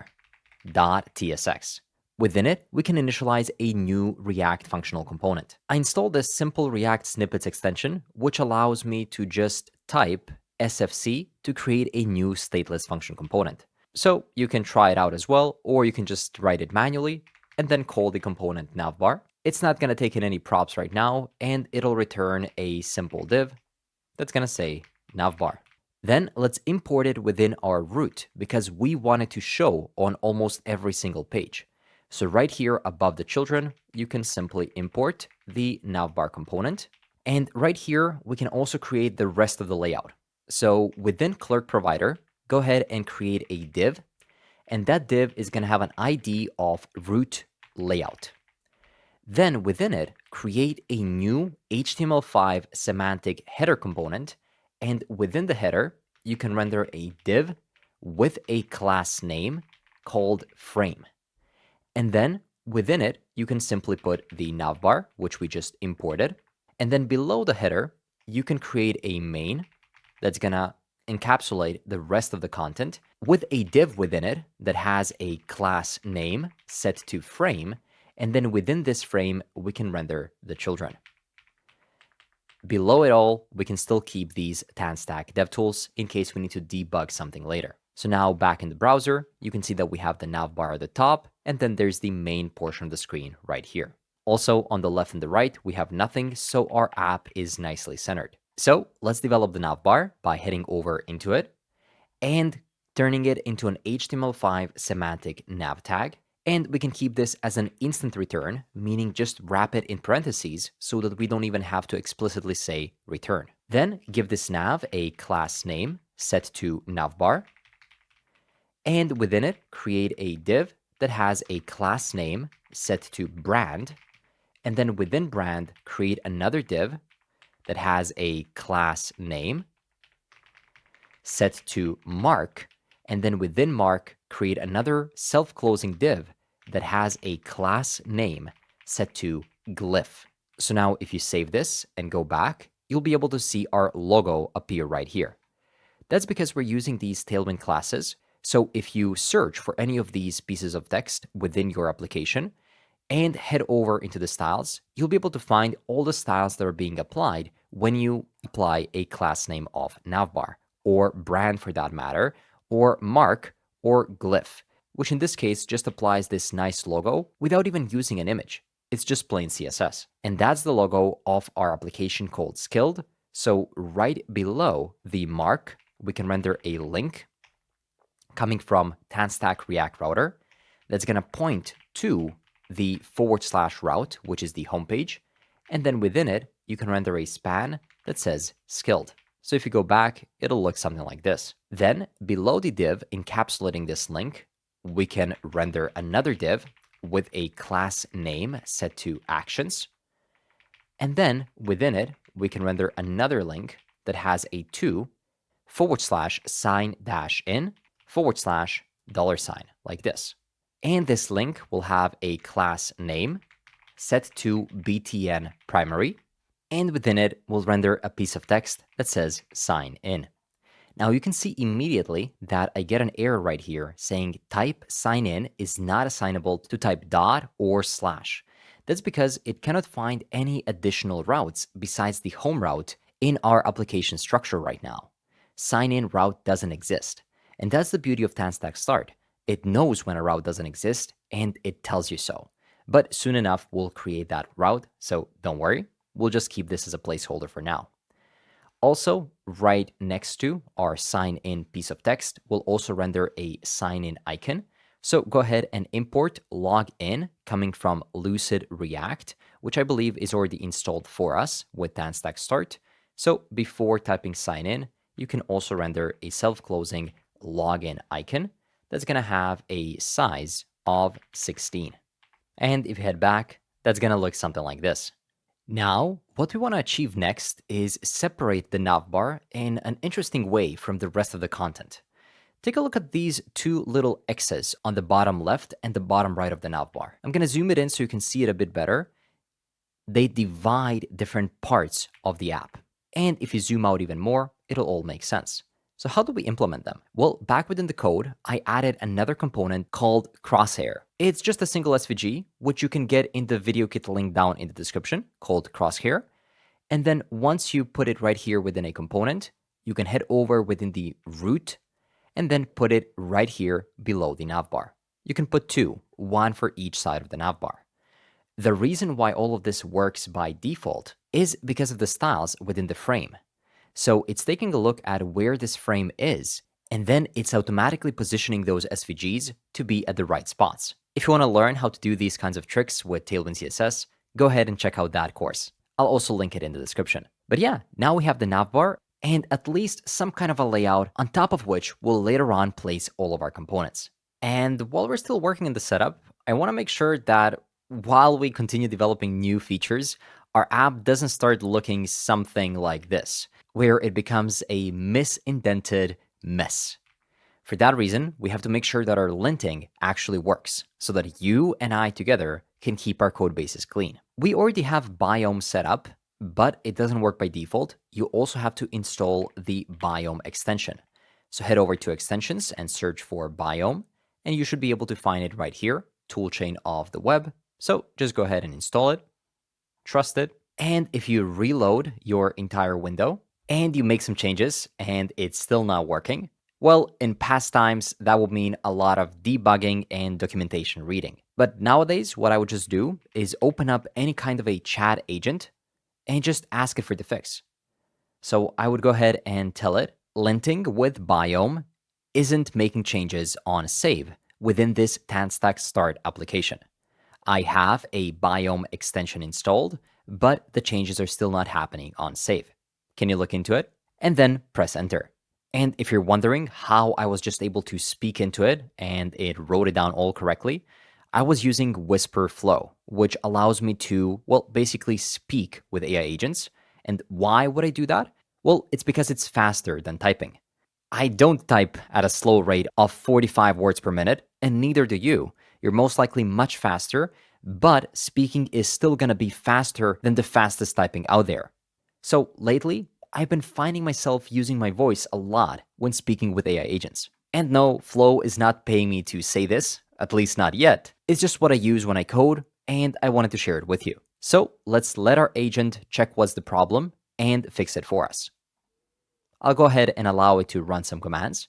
It confirmed that it's actually picking up the changes, but it's not updating it on the screen. So it's asking us to modify our settings JSON to turn on the format on save option. So I'm going to allow it to make that change for me. It edited it, and it'll now retest it. Oh, there we go. It worked immediately. I just made a change, press Command S to save it, and everything got formatted immediately. And we even get an explanation of what the agent did. In this case, Biome was set as the default formatter, but format on save itself was not enabled for the workspace. For you, maybe it was something else. But either way, our AI agent will figure it out and allow us to get back to what matters, which is learning and actually developing our app. So now that we have the base layout done, and now that our linting is working, let's actually push this over to GitHub. You can head over to github.com/new and create a new repository. I'll call it something like Skild. And just go ahead and create it. And then we can make our first commit. I'll copy this command by first opening up a second terminal by splitting it on the side. We'll use this one for running our app and the second one for pushing changes. Then I believe our project has already been initialized. So the only thing we have to do is add all the changes by saying git add dot, git commit -m first commit, then git branch m main to switch over to the main branch, and then git remote add origin to connect our local repo with the one published on GitHub, and then finally git push u origin main to push all the current changes over to the main branch. So if you reload, you'll be able to see your TanStack Start application right here on the internet. I'll go ahead and modify the About section by changing the description to the same thing that we have right here within our root. That's going to be a description of discover, publish, and operate reusable agent capabilities. For the website, we can put this one later on when we deploy it. But for now, I'm going to go ahead and put the link to the best educational website for web development, which is going to be jsmastery.com, of course. Then you can add some topics such as TanStack Start, and then remove these from the homepage because we don't need them. This will just end up cleaning your workspace just a bit so that we can continue pushing to it. What we want to do next within this terminal is switch over to a new branch by running git checkout -b to create a new branch, and we'll call it dev, where we'll be committing and pushing all of our changes to. So that in the next lesson, when we start developing the homepage, we can actually open up a pull request to merge it over into main. And like real developers, before we push it, we're going to get an actual code review by CodeRabbit so that we know that it's safe to merge. But yeah, let's dive right into building our homepage. Let's get started with developing the homepage. Back within our text editor, let's head over to the index route. Since we already have a main in the root, we can now just make this a div and give it an ID of home. And since we will now be developing the homepage, we want to see the changes that we're making live. So for that reason, let's show the browser side by side with our editor. We can look at it in the mobile view, and then later on, if we need, we can expand it so we can see how it looks like on desktop as well. Within this div, I will render a section that has a class name set to hero. So that's going to be the hero section. And then within it, we're going to have another div that's going to have a class name set to copy, which is going to include the copywriting text for our page. So that's going to be an H1 that's going to say the registry for, and then we can do it in a new line. So I'll put a break right here.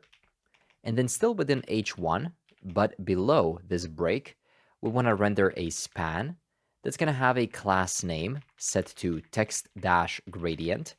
And there we can say agentic intelligence, like this. So now you can see the registry for agentic intelligence. And below this H1, we can render a p tag that's going to say something along the lines of a high-performance registry for procedural agent skills, discover, publish, and operate reusable agent capabilities from a route-driven workspace. Or you can make it say something shorter and more meaningful. But yeah, let's head below this p tag and below the div, still within the section, and create another div that has a class name set to actions. And then below the actions, we want to include two different links. The first link is going to point to /skills. So that's going to be a new page that we have. And let's make sure to import this link coming from TanStack React Router. And immediately you'll be able to see that the two skills doesn't yet exist. But don't worry, because we're going to create it later on. If this error is bothering you, like seeing the errors right here on the right side, please let me know down in the comments, because this is something I'm still experimenting with. For the time being, I will open up the settings and say toggle inline message from the error lens package, which is going to hide it for now. I think this is a bit cleaner, but again, you let me know down in the description. So now we can hover over it and see what the error is actually all about. Okay, great. So now within this link, we'll have a class name, and it's going to be btn primary. And right within it, we're going to render a terminal icon coming from Lucid React with a size of 18. And right below it, we're going to render a span that says browse registry. Perfect. This is already looking very good. I think I'm too zoomed in for this mobile view. So if we zoom out a bit, it's going to look even better. And then we can duplicate this link right below and instead point it to skills/new. This is going to be a BTN secondary. You always want to have just one primary action per page. And then we can simply make it say publish skill. Instead of browse registry, it's going to be just publish skill. Perfect. So you know that here you can explore other people's AI skills, or you can also publish your own. Then let's head below this div and below this section and create another section that's going to have a class name of latest, pointing to the latest skills. And then right within it, I'll render a div that has a class name set to space-y-2 to provide some vertical padding in between the elements.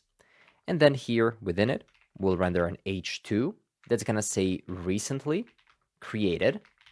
And then within a span, that's going to have a class name of text-gradient, we can actually make it say skills. So now it's going to look like this, recently created skills. And then below this h2, we can render a p tag that's going to say something like latest skills loaded from Firestore in descending order. Firestore in this case is our database, but again, that's going to be totally up to you. We can load them from any kind of a database as well. And finally, below this p tag and below one more div, we want to render our cards. So that's going to be a div with a p that's going to say skill card like this. And we want to have multiple of those by mapping over them. Now, each one of these cards is going to have specific properties passed to it, specific props. So what we can do is head over into our application and create a new file called type.d.ts, which stands for type definitions. And here we can already start defining how each skill is going to look like. We're basically defining a type, and a more detailed type is an interface. So I'll say interface skill record, because it's going to be a record in the database. And we have to ask ourselves, what will it have? It'll have an ID of a type string. It'll have a title of a type string as well. A slug, which is kind of like a name. So if we have a title called something like, let's say, write code, like this, then this one will simply be write-code like that, just so it's URL friendly. Then we also need to have some kind of a description, which is also going to be of a type string.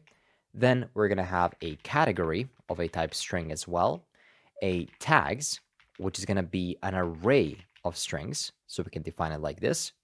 Then install command, which is also going to be string, created at, which is going to be a string or null if we don't have it yet, author clerk ID, which is going to be the connection to the author that created that specific skill, also going to be a string or null.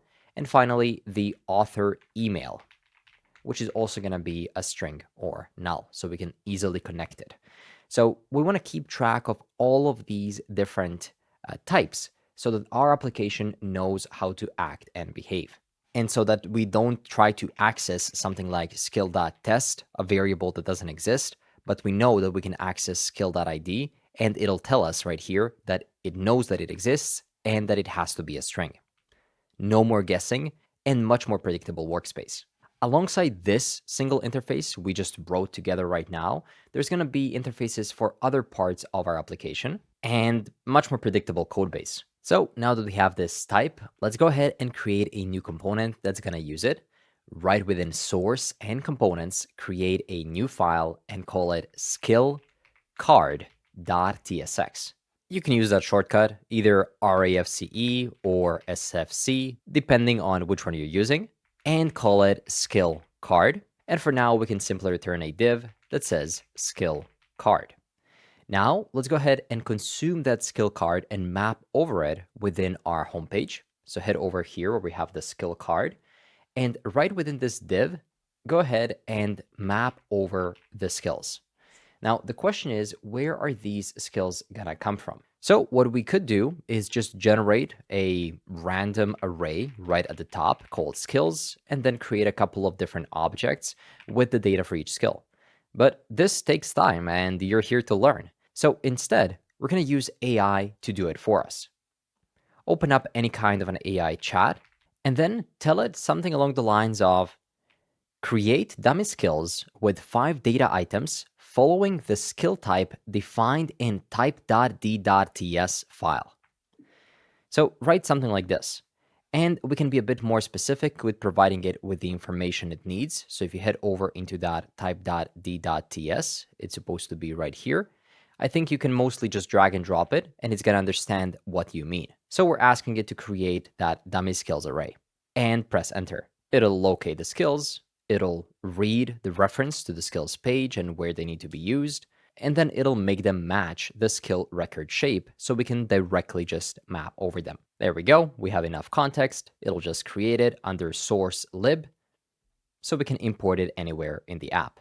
Pretty cool. And you can see how it is generating the changes right now. They're right here within lib, dummy skills, and I'll say keep the file, close the chat, and we can explore it together. Dummy skills that matches the skill record array, which has an ID, title, slug, description, category, tags, install command, created ad, author clerk ID, and all of that other stuff. You can see how nicely it figured out what our app is all about and created 5 very realistic different skills. So let's go ahead and actually map over those skills within our homepage, because now we actually have the skills array. So I'll open up a new dynamic block of code and say dummy skills. Make sure to import them dot length. So if it's greater than 0, that means that they exist. And then if they do, we'll simply return a div. We'll close it as well. And if there's no skills, we can simply render a p tag that's going to say no skills have been created yet. And then within this div, we can actually render or map over the skills by saying skills.map. Currently, it's going to be dummy skills.map. And for each skill, we can just automatically return a skill card component we created that's going to have a key set to skill.id, and we can just spread out all the other skill properties. And let's also give this div a class name of skills-grid so it can nicely space them out. So now you should be able to see 5 skills appear right here. But of course, currently, they're just displaying skill card text. So the next thing we're going to do is going to be to dive into the skill card component and actually get it developed. First, we need to start from actually destructuring all the props we're passing into it, such as the author email, the category, the created at date, the description, the install command, as well as tags and title. So these are different things we're passing into it. And we can define that of a type, skill record, so that it knows that author email, for example, is a string. And then we can return a new article. Article is like a div, but it denotes that it encapsulates one specific piece of data. And that article will have a class name set to skill-card. And if you're ever wondering what these classes are doing, simply search them across the code base. You'll find their reference within styles.css and see exactly which styles are getting applied. Once again, we can dive deeper into that within our Tailwind CSS crash course. But for now, I just want you to know that if you want to see what specific styles look like, you can always just find them in the styles.css and try to replicate them on your own. But yeah, we're basically now seeing these 5 empty rectangles that change the border as you hover over them. So now let's fill them up with content. We'll start with actually adding an overlay, a link overlay coming from TanStack React Router, so that once you actually hover over the card and click on it, it'll lead you to the skills page. Later on, it'll lead you to that skills details page, but for now, just skills is fine. We'll also set the tab index to -1, because here, this link is not a regular button. it's actually gonna apply whenever you click on the whole card together. So we have to give it an area label, which is gonna be set to open, and then we can render the title of the skill. And finally, give it a class name, which is gonna be set to overlay. This class will make it appear over the entire thing, making the card clickable and leading to the skills page. Now, below the link, we can actually render some decorative top elements, which are totally optional. That's going to be a div with a class of Chrome, as in Google Chrome. And then below it, we can render a div with a class name set to Chrome-bar. And within it, we can render a div with a class name set to lights. And then within it, a div that's going to be self-closing with a class name of light and then red. And then we can duplicate it, light amber, and then light green. And now we have these, what appears to be like a little Chrome window on macOS. And we can also, below the lights, render another div that's going to have a class name set to host. And this is going to point to registry.sh, which maybe is the domain that we're going to deploy this site on. So now we created a header for the card. Now, below this Chrome, we want to dive into creating the body of the card. So let's give this div a class name of body. And I just noticed as I type, this window is pretty huge right here. Like I always want to make the text as big as possible, but when I make the text big, also the windows get bigger. So maybe if we make it just a tiny bit smaller, it'll still be good enough. But again, let me know in the comments down below whether this is too small or just right. And then I'll do another div that has a class name of meta, as in metadata. Another div that has a class name set to author, and then within it, an image where we're going to render the image of the author. So that's going to be a source, currently pointing to logo 512.png with an alt tag of author avatar and a class name set to avatar. And you'll be able to see some kind of a logo appear right here. Then right below the image, we want to render another div that's going to have a class name set to author copy. And here we can render a name such as Adrian for now. And we can also render when this was created. So p tag, where we're going to craft a new date out of the created add property, which is going to be of a type string. And then we want to turn it to locale date string like this. So we display it in a human readable format. Now, below this div and below this div for the author, we're going to display a p tag for the category. So simply render a class name of category and then display the category variable that we're passing as a prop. So this one is development, code quality, testing, backend, and optimization. Later on, we can even have a filter for these different categories. Now, below this div for the metadata, we want to display a div for the summary. So give it a class name of summary, and then below it, or within it, render a link pointing to, for now, again, it's just going to go to /skills, and it'll have a class name set to title link. And we simply want to render an h3 within it that's going to render the title of the card. So that's going to look something like this: API contract builder, performance tuner, writing code, and refactoring safely. And then below it, we also want to display a description. Again, this is going to be coming from the props that we pass into the card. And finally, we want to also allow the people to automatically install that skill.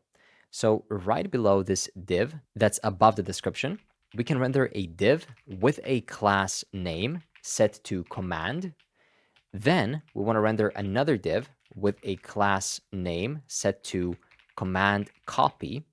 And then here we want to render a span element that's going to have some kind of a command symbol.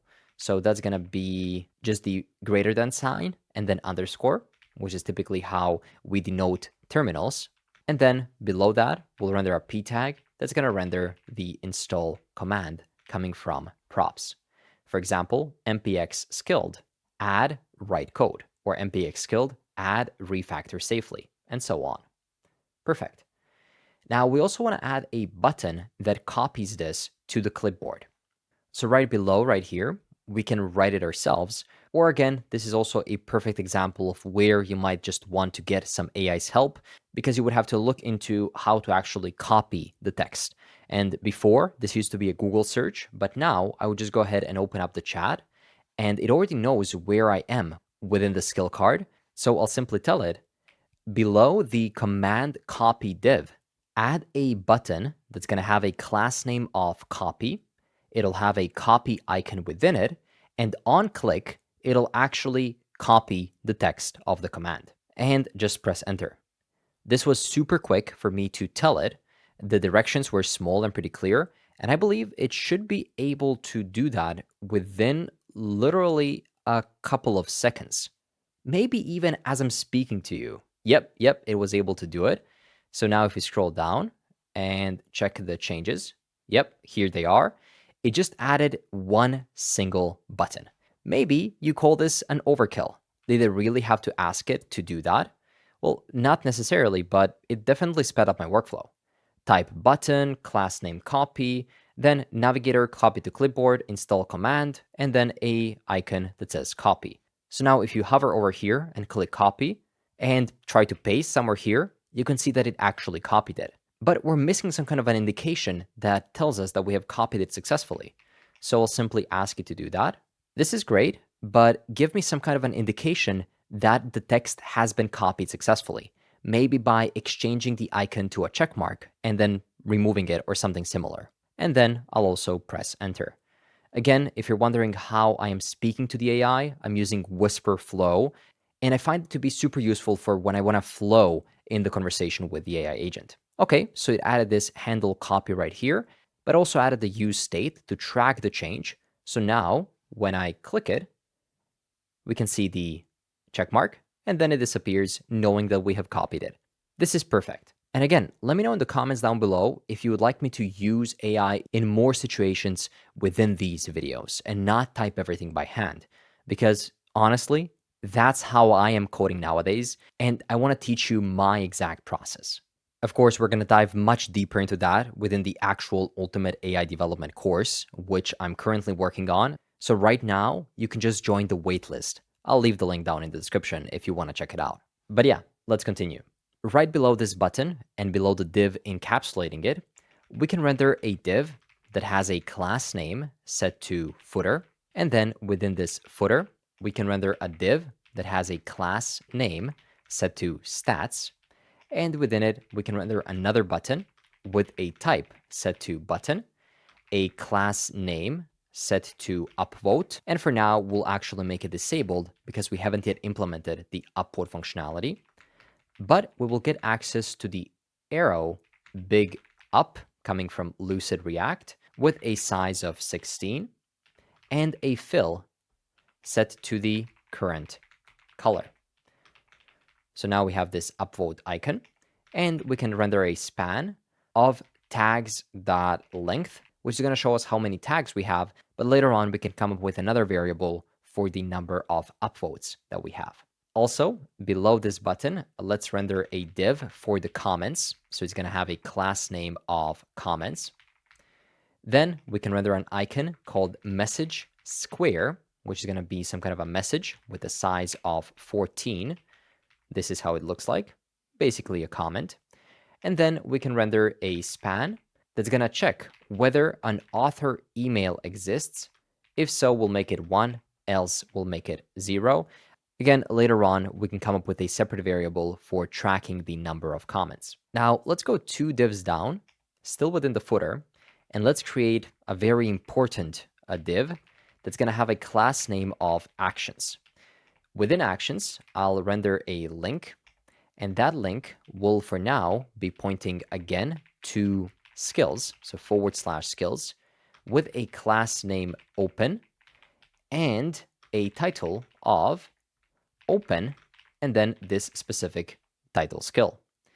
The span within the link will basically say open, and then we can render the arrow up right, which typically means going to another page. So I'll give it a size of 14 and save it.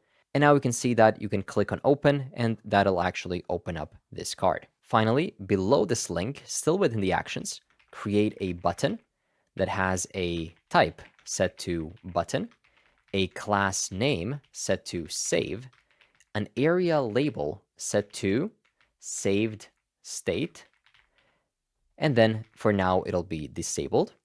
And this button will simply render the bookmark icon coming from Lucid React with a size of 16. So later on, we'll also be able to bookmark a specific skill so that we can then more easily find it on our profile later on. Perfect. So that's it. You've just built the skill card, and with it, the majority of the UI of the homepage. So I'll now collapse this VS Code and expand the browser so we can see it more properly. And check this out.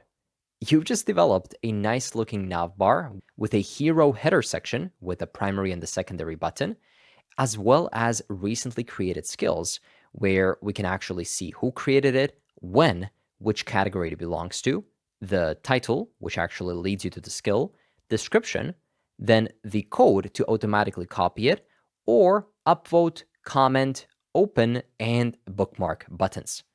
This is already looking amazing. So now that the homepage is looking good and we've tested the responsiveness and so on, I still want to open up a PR for it so we can review it properly and see whether there's anything we missed.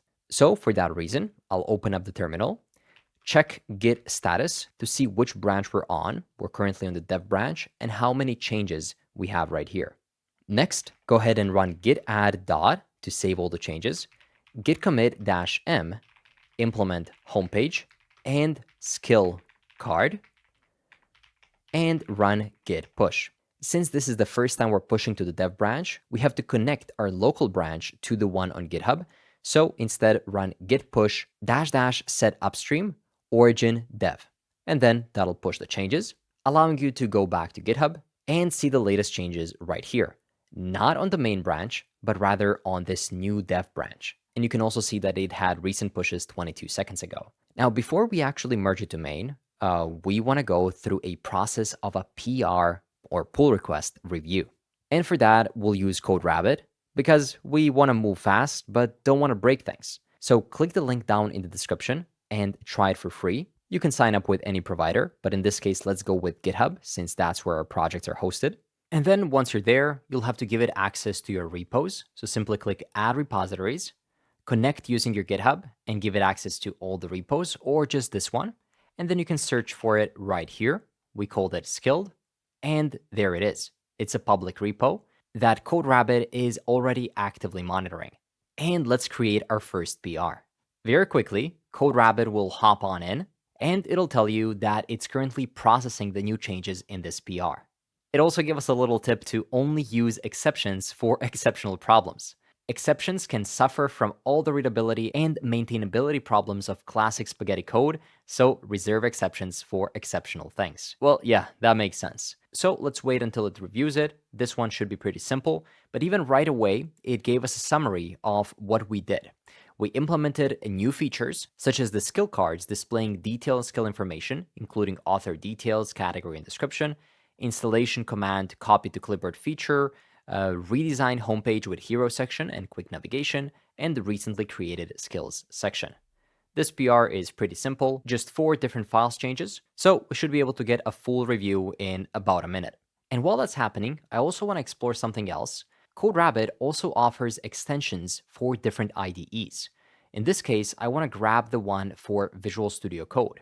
So go ahead and click Install.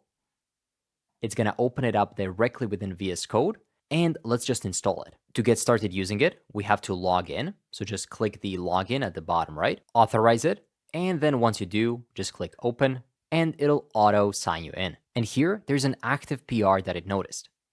So we can ask it to review all the changes. I won't do that right now because it already came up with a full review directly within our PR, but later on in the course when we implement additional features, we can get a much faster review of our files at the same time as we're working on them so we can actually make changes before we actually open up our first PR. Okay, so in this case, we implemented the skill record type interface and the skill card, and we get a full summary right here. The changes so far have been super simple, so no need to dive in depth into them, but we did get some major potential issues. In this case, under our handle copy navigator, it looks like the line 24 returns a promise, but lines 25 and 26 update the UI immediately without awaiting the result. So if clipboard permission fails or the operation is unsupported, the card incorrectly shows the copied state, providing false feedback to the user. This is actually good. And see, this is the part of the code that we wrote using AI. So recently, CodeRabbit did a research report on AI written code, and they figured out that AI written code produces almost 2 times as many issues. So while it's useful to get CodeRabbit to check the code that we write, it's even more useful to check the code that AI agents wrote. Thankfully, the fix is super simple. We get a piece of code that we can just copy, head over to the skill card where we have this piece of code, and then we can just override this handle copy with the new one by removing these plus signs. And here it actually waits to see whether it has been copied properly. There's another potential issue. Right here under created at field, it says that sometimes created at can be null, but a new date of null produces a misleading date. So what we need to do instead is maybe, if it is null, maybe say unknown date. So I'm going to copy this, and this is going to be happening at created at field right here. So I'll replace it with a new one that just adds the unknown date. And there's another potential issue telling us to define the skills and the skills new routes before linking to them, because right now these pages don't exist. Yep, we're aware of that, and we're going to add them in the upcoming lessons. So with that in mind, these changes look good, and we can go ahead and push them. You can either do that using the terminal, or you can just auto push via the GUI by providing a refactor commit and then sync. CodeRabbit automatically asks us whether we would like to do a new review. For now, not needed, and we can just merge this new pull request into the main branch. Perfect. It has been merged, and we're ready to continue developing our great application. With our homepage developed, just before we can publish our own skills and browse others, we need to sign in. Yep, this not found page that you can see right here needs its own functionality. But thankfully, implementing it is going to be super simple. We already use a TanStack clerk integration, which it added right here, but you can go ahead and remove this clerk integration from the integrations folder as it's using the clerk React package and not a newly created TanStack package. We'll use the newest one so this video is up to date. And as soon as you remove this, you'll see an error. So if you head over to the root, you'll see that clerk provider doesn't exist. But don't worry about that, because I'll show you how we can create a new clerk provider right away. If you haven't already, click the clerk link down in the description and then head over to your dashboard. Create your new project and select TanStack Start. And now let's just follow the steps. I'll put it right here on the side so it's easier to follow along. And the step 1 is to create a new TanStack React Start app, which we have already done. Then we need to install the clerk TanStack React Start package, which you can do by copying this terminal command and then pasting it into your empty terminal window. Step 3 is to set up our clerk API keys. So go ahead and copy them from here and move them over to your .env.local, where right now we have the vite clerk publishable key, but below it, also paste these 2 new keys, which we just copied. We use the vite prefix right here so that it becomes a TanStack Start variable. Keep both of these versions, as we'll use clerk on both the server and client side. Step 4 is to add clerk middleware to our application, which grants us access to user authentication state throughout the app. And it also allows us to protect specific routes from unauthenticated users. So we simply have to create a new file right here in source and call it start.ts. Then simply copy this block of code, which simply starts a new clerk middleware instance. And by default, it won't protect any routes. And finally, step 5 is to add the clerk provider to our app by heading over into the root of our application And whereas previously we have imported Clerk Provider from the integrations Clerk Provider, in this case, we simply want to import it directly from Clerk, TanStack, React Start. And you can leave the bottom part as it is, where we're just referencing the Clerk Provider right here. You can see that part remained unchanged. So now back on localhost 3000, it is back to working. And let's quickly head over to Components, Navbar, and right here under Actions, where we used to have a link, which I will comment out for now, we want to render a variable called show coming from Clerk TanStack React Start, which is used to conditionally render content based on user's authorization or sign-in state. So if the user is signed in, it'll show one thing. If it's signed out, it won't show at all. So this show allows us to pass this prop. So show when, and in this case, we can use either signed in or signed out. In this case, when we are signed out, we want to show a sign in button. So Clerk makes this super simple. Simply say sign in button and import it from the Clerk package with a mode set to modal. So now if you click on it, it'll open up the Clerk authentication either in a modal or as a redirect. And even though having this modal makes it super simple to add auth to our application, and that is actually the way I've done it within Morphin, which is the prompt builder SaaS that I've been building. If you click sign in, you'll see that we also use this custom instance of Clerk in a modal view. But in this course, I want to take it a step further and create a custom sign in and sign up pages. So to do that, head over into source, routes, and create a new route group starting with __ auth for auth pages. So instead of letting Clerk open their hosted link, which happens by default, we want to create two splat routes. That's going to look like this. Create a new file called sign-in.$.tsx. And also create another one, which is going to be sign up like this, also with that $sign. So what does this $sign actually do? Well, these are so-called splat routes and not regular sign up or sign in routes. So in this case, when OAuth or email verification callbacks come back, they don't come back to just sign in. They typically come back to something like sign up /SSO callback, and then we have the actual information right here. But a normal route of /sign in will only match sign in, which just won't work. Whereas this one will, and it'll open up the right page. So a splat route matches all child segments, allowing Clerk to properly redirect and finish the flow. So now under these two routes, starting with the sign in, we simply want to render the Clerk sign in page. We can do that by returning a new section that's going to have an ID set to sign-in. And then within that section, render the sign in component coming from Clerk. To it, you can provide some props, such as routing is going to be set to path. The path itself is going to be just sign in. The sign up URL is going to be set to sign-up, but don't forget the /. And then also the fallback redirect URL is going to be set to just a / like this. And we want to do the same thing for sign up. Leave the route as it is, don't change it. And here in the return, simply return a section that has an ID of sign up. Import the sign up component from Clerk, TanStack React Start, and then set up the path to sign up, sign in URL to sign in URL, and then the fallback redirect URL. And finally, let's modify the navbar so it actually points to these new pages. Instead of simply returning a sign in button with a mode of modal, we'll bring back our old link pointing to the sign in route with a class name of btn primary.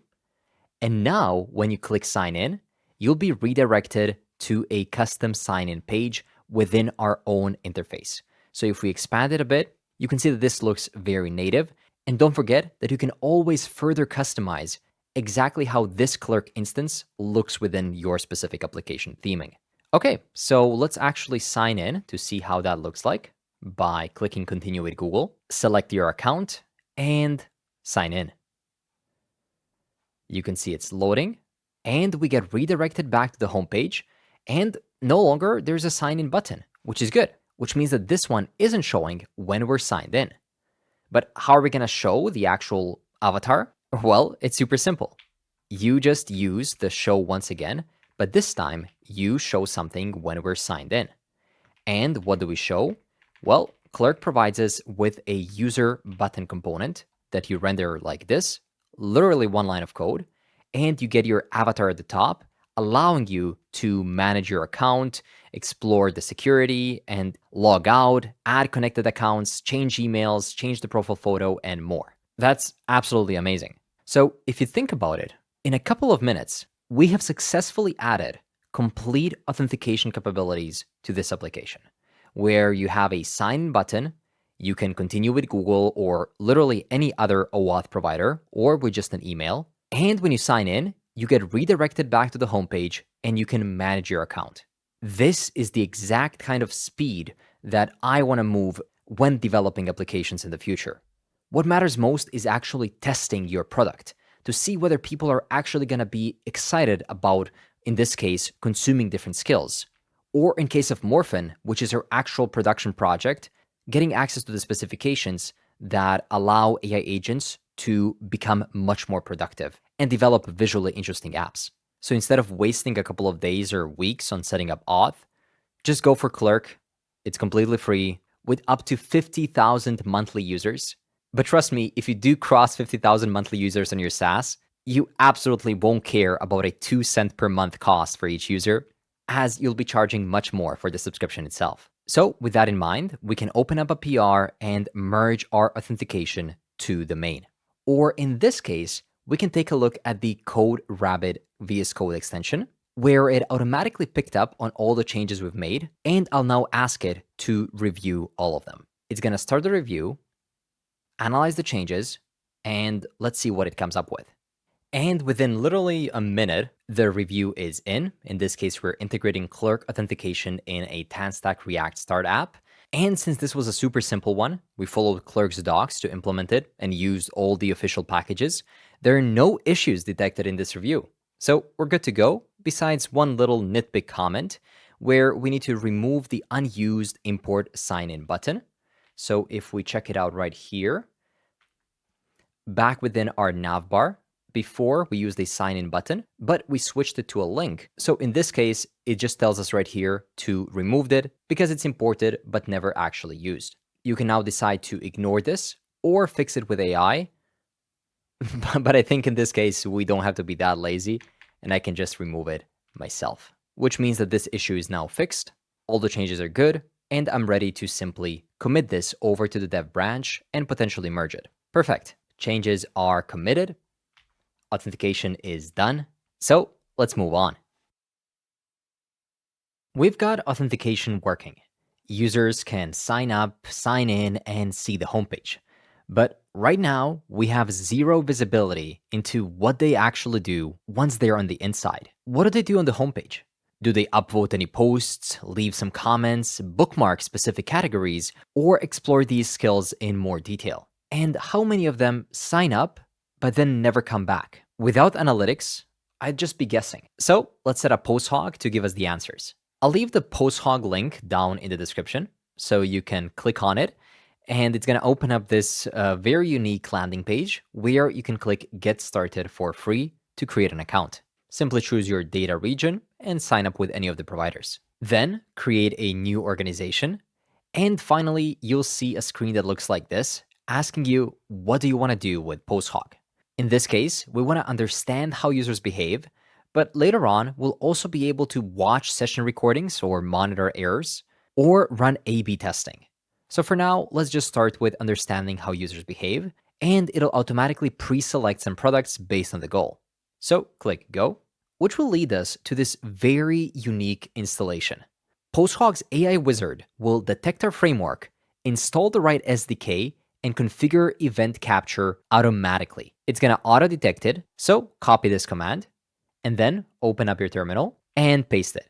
For now, I will simply run this command. It'll ask you whether you want to install the PostHog wizard, and once it's installed, it says, let's do 2 hours of work in 8 minutes. It automatically figured out our directory and the framework. So just press continue, and it'll authenticate you within your browser. Once you authenticate, it'll start analyzing your project. That means reading your codebase and doing the setup for you. Instead of manually installing packages, creating providers, and writing event calls, the wizard will handle all of it. So let's give it some time to analyze our code. I gave it a full terminal so we can better see what's happening. And on the left, we can learn a bit more about what the wizard actually is. And now you can see what it is doing in real time.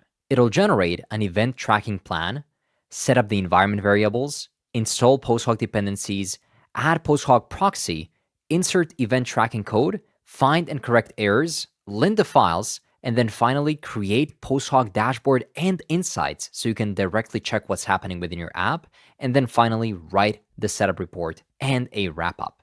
And all of this should happen in literally a couple of minutes. So I'll pause the recording while it's doing its thing, and I'll be right back. Once it's done, the wizard will also allow you to install post-hoc MCP, which lets your AI agent query your post-hoc data directly. For example, you can just ask it which page has the highest drop-off, and it'll answer directly from the actual analytics, and then you can make further changes on the website to fix it. Install it, as it takes just about 30 seconds. You can select the editor to install the MCP server for. In this case, I'll go with Visual Studio Code, and you can select which features to enable. I'll leave all of them enabled for now and press enter. Perfect. That's it. Post-hoc has been successfully installed. It's pretty cool that we didn't even have to tell it which events to add. Even though our app hasn't yet been finished, it figured out that we want to track how many users use the install command on a specific skill, or when they open up a skill, or when they click Browse Registry, or when they publish their own skill, or when they sign in. So it already created all of these events for us. Press any key to continue, and press enter to keep the skills. That's it. We exited the wizard, and you can see all these new files created for us. Most of these are just markdown integration files. What matters most, though, is the post-hoc setup report. Here, it gave us all the information about what it did. So feel free to give it a read. Other than that, it did a couple of modifications, for example, within our navbar, where it imported post-hoc, it used the use post-hoc hook, and then when people click on this link, it simply captures that event, so we know what the user clicked.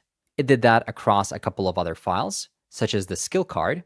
So if we head down right here, it imported use post-hoc, it got access to the post-hoc instance through the post-hoc hook, and then it captures it when people click the install command button or when they open up a specific skill. So head back over to your app.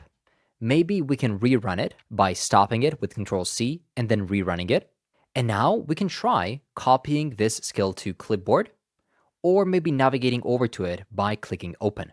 Then back within the post-hoc installation process, you can see that the installation has been completed because it auto-captured a specific event a few seconds ago. So click next. It'll ask us whether you also want to auto-capture the front-end interactions, like clicks, submits, and more. Definitely. We'll also enable heat maps and web vitals. Oh, and session replays allow you to see exactly what the user is clicking, so you can spot specific friction points and maybe improve your app's UX. So I'll go ahead and enable it as well. I'll skip adding additional sources. And the best part is that there are 2 different plans you can choose from, both of which are completely free to get started with. The first one doesn't even require a credit card and allows you to add post-hoc to one project. You will never get charged. And you're getting 1 million events, 5,000 recordings, 1 million feature flags, and more.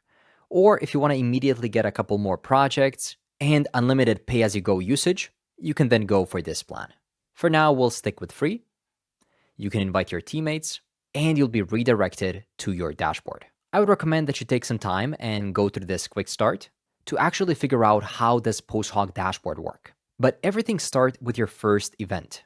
So I'll mark it as done because we already had ours. If you head over to activity, you'll be able to see that a user under contact@jsmastery.pro opened up a skill and copied the skill installation command. Even when I clicked a specific SVG and so on, but what matters most is that initially I was just a random user and then I got identified. So from that point onward, you're able to track what this user is doing on the website. So now go back to this create new insight page, and you can either create a new trend yourself by figuring out, for example, in this case, counting page views. In this case, we got 5, or tracking some specific events, like how many skills have our users opened. But what I prefer is just asking PostHog to create insights for us. So you can just switch over from browse to this chat right here, and you can ask it what's happening within your application. For example, I want to know how many users installed specific commands and how many have opened the skill pages. And just press enter. PostHog by default doesn't know what our app is all about, but thanks to its wizard, it has attached specific event tracking. It figured out that it has the events that we're looking for, such as the install command copied and skill opened. It'll read the schema and spit out the data right here in front of us by creating insights on the spot. You can then choose whether you want to save those insights to the dashboard so you can check them out later on, or you can come back every time to the chat and just ask PostHog what's happening with your application. But yeah, it looks like so far, only one unique user has copied an install command, and it was npx skilled add write code. So we can even read which are the most popular skills on the page and which skill pages have gotten opened. It was the write code skill. Low activity over the last 30 days, but all of this is completely new, so we'll have to track it as we go. I'll go ahead and open this as a new insight and save it to our dashboard so that later on, once we come back to it, we can see it on this new dashboard, which I'll start from scratch and call it skill opens and installations. And we can add this new insight that we just created. This one too, install copies by skill category. You're basically building your dashboard like Lego bricks with the data that matters to you. And then within the app dashboard, you have typical metrics like daily active users, weekly active users, growth accounting, retention, and all the stuff that PostHog captures by default without you ever having to add it manually. While what we've just done using PostHog Wizard might seem like just a quick setup step, you just need to understand just how important this is in the real world. Because as a developer, building your own products, maybe through agentic development or just building out an idea that you've had, you don't just ship code. You have to track everything. Because companies need to know if users are actually clicking on this new feature you have spent 2 weeks building, or if they drop off during checkout, and how often do they come back. So what we've set up just now is just the foundation. Later on, we'll also check out web analytics, session replays, and more. And this matters because there are thousands of developers who know how to build an application. And they're all applying for the same jobs you are or building similar apps. But knowing how to build a product and track its performance, well, that puts you in an entirely different league. When you actually track and understand product usage, you're going to be treated more like a product engineer, which proves that you care about the business impact of your code and not just the code itself. And it's only going to get better because later on, I'll teach you more advanced PostHog features, how to interpret this data, and how to use it to build a product that people actually want to use. So go ahead and commit these changes by opening up your terminal and running git add dot, git commit -m, implement PostHog, and run git push. Perfect. Let's keep it going. Now that we have auth, we are ready to add the database. In this app, we'll be using Firebase. So head over to firebase.google.com and click Get Started in Console. Then create a new Firebase project, call it Skild, accept the terms, select the parent resource, and click Continue. It'll ask you whether you want to enable Google Analytics for this Firebase project, which I'll toggle off as we're using PostHog to track everything in much more detail. And click Create Project. Once it finishes up, you can click Continue. And under Project Overview, add a new app.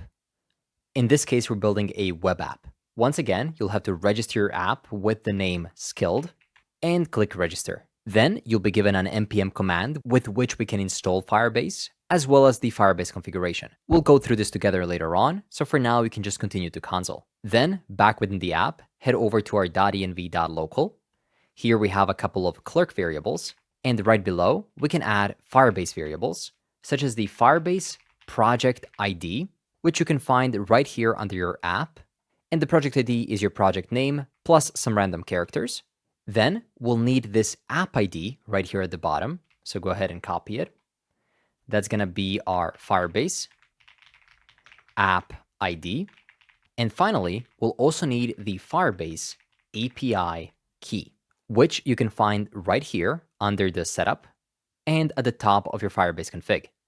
API key right here. So just go ahead and copy it and paste it right here. And alongside these, we'll also need to head over to the service accounts and generate a new private key. So generate it, which just downloaded it to your device. So go ahead and open it and then paste it right below under env local. Here you'll see a couple of different things which you'll need to remove, such as this object and type and the project ID, which we already have.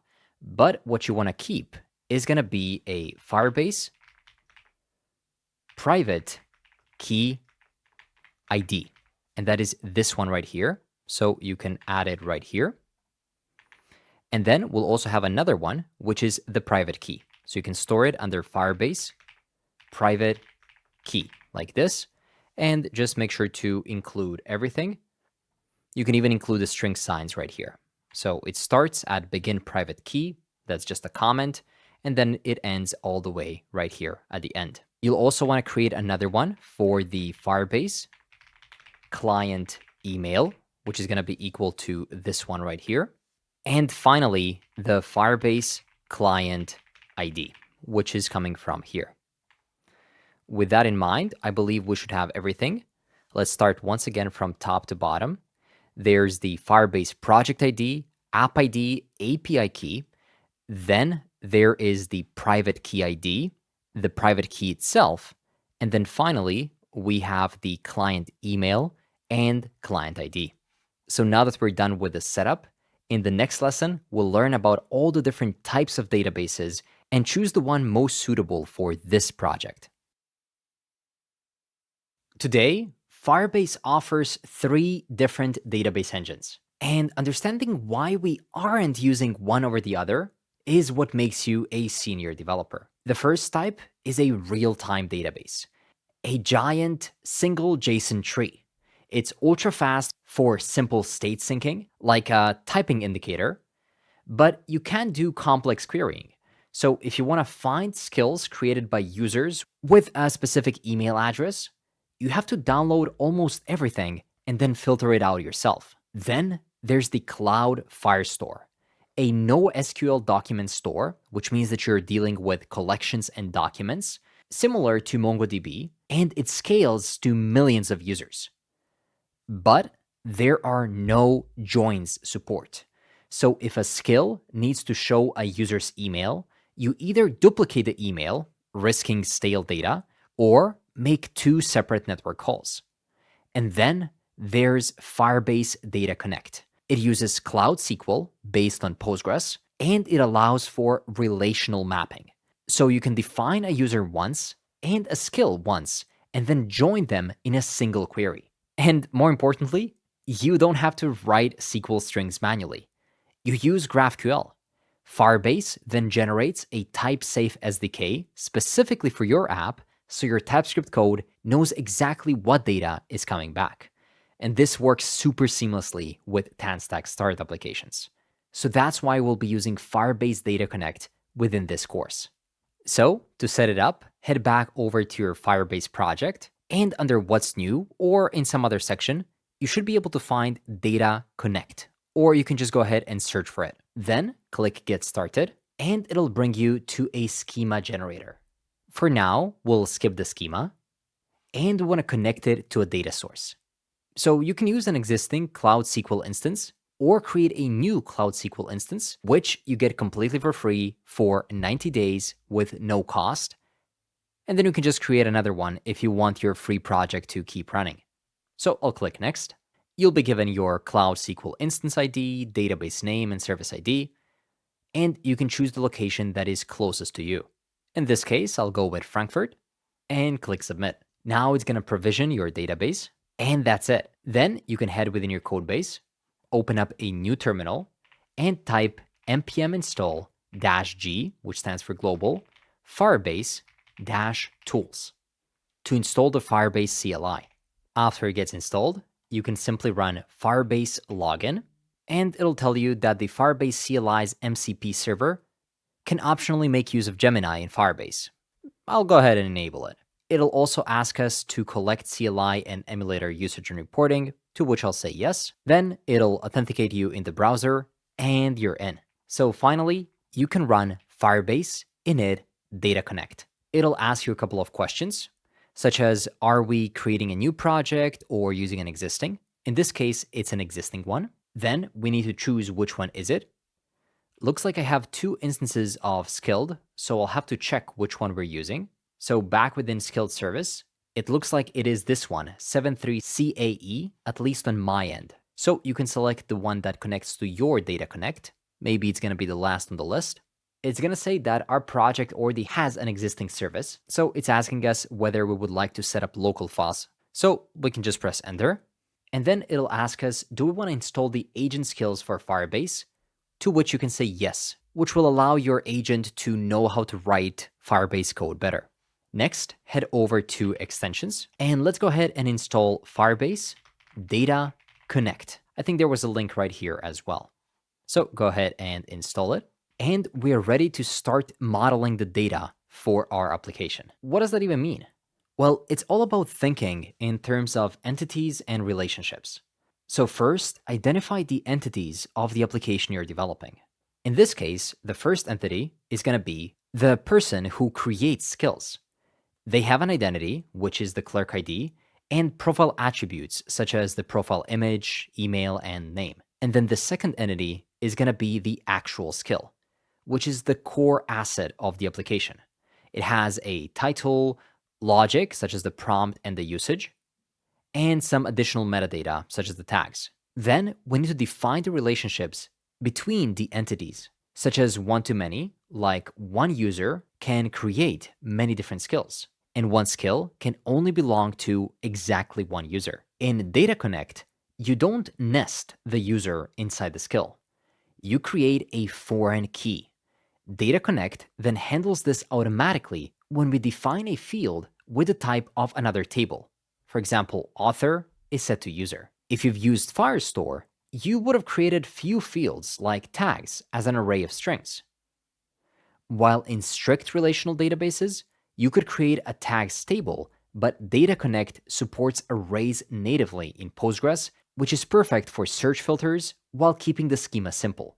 So let's navigate over to a new file, which is going to be right here under the folder Data Connect, and then schema and schema.gql. This is where you define your source of truth or your database structure. So let's first create a table for our user.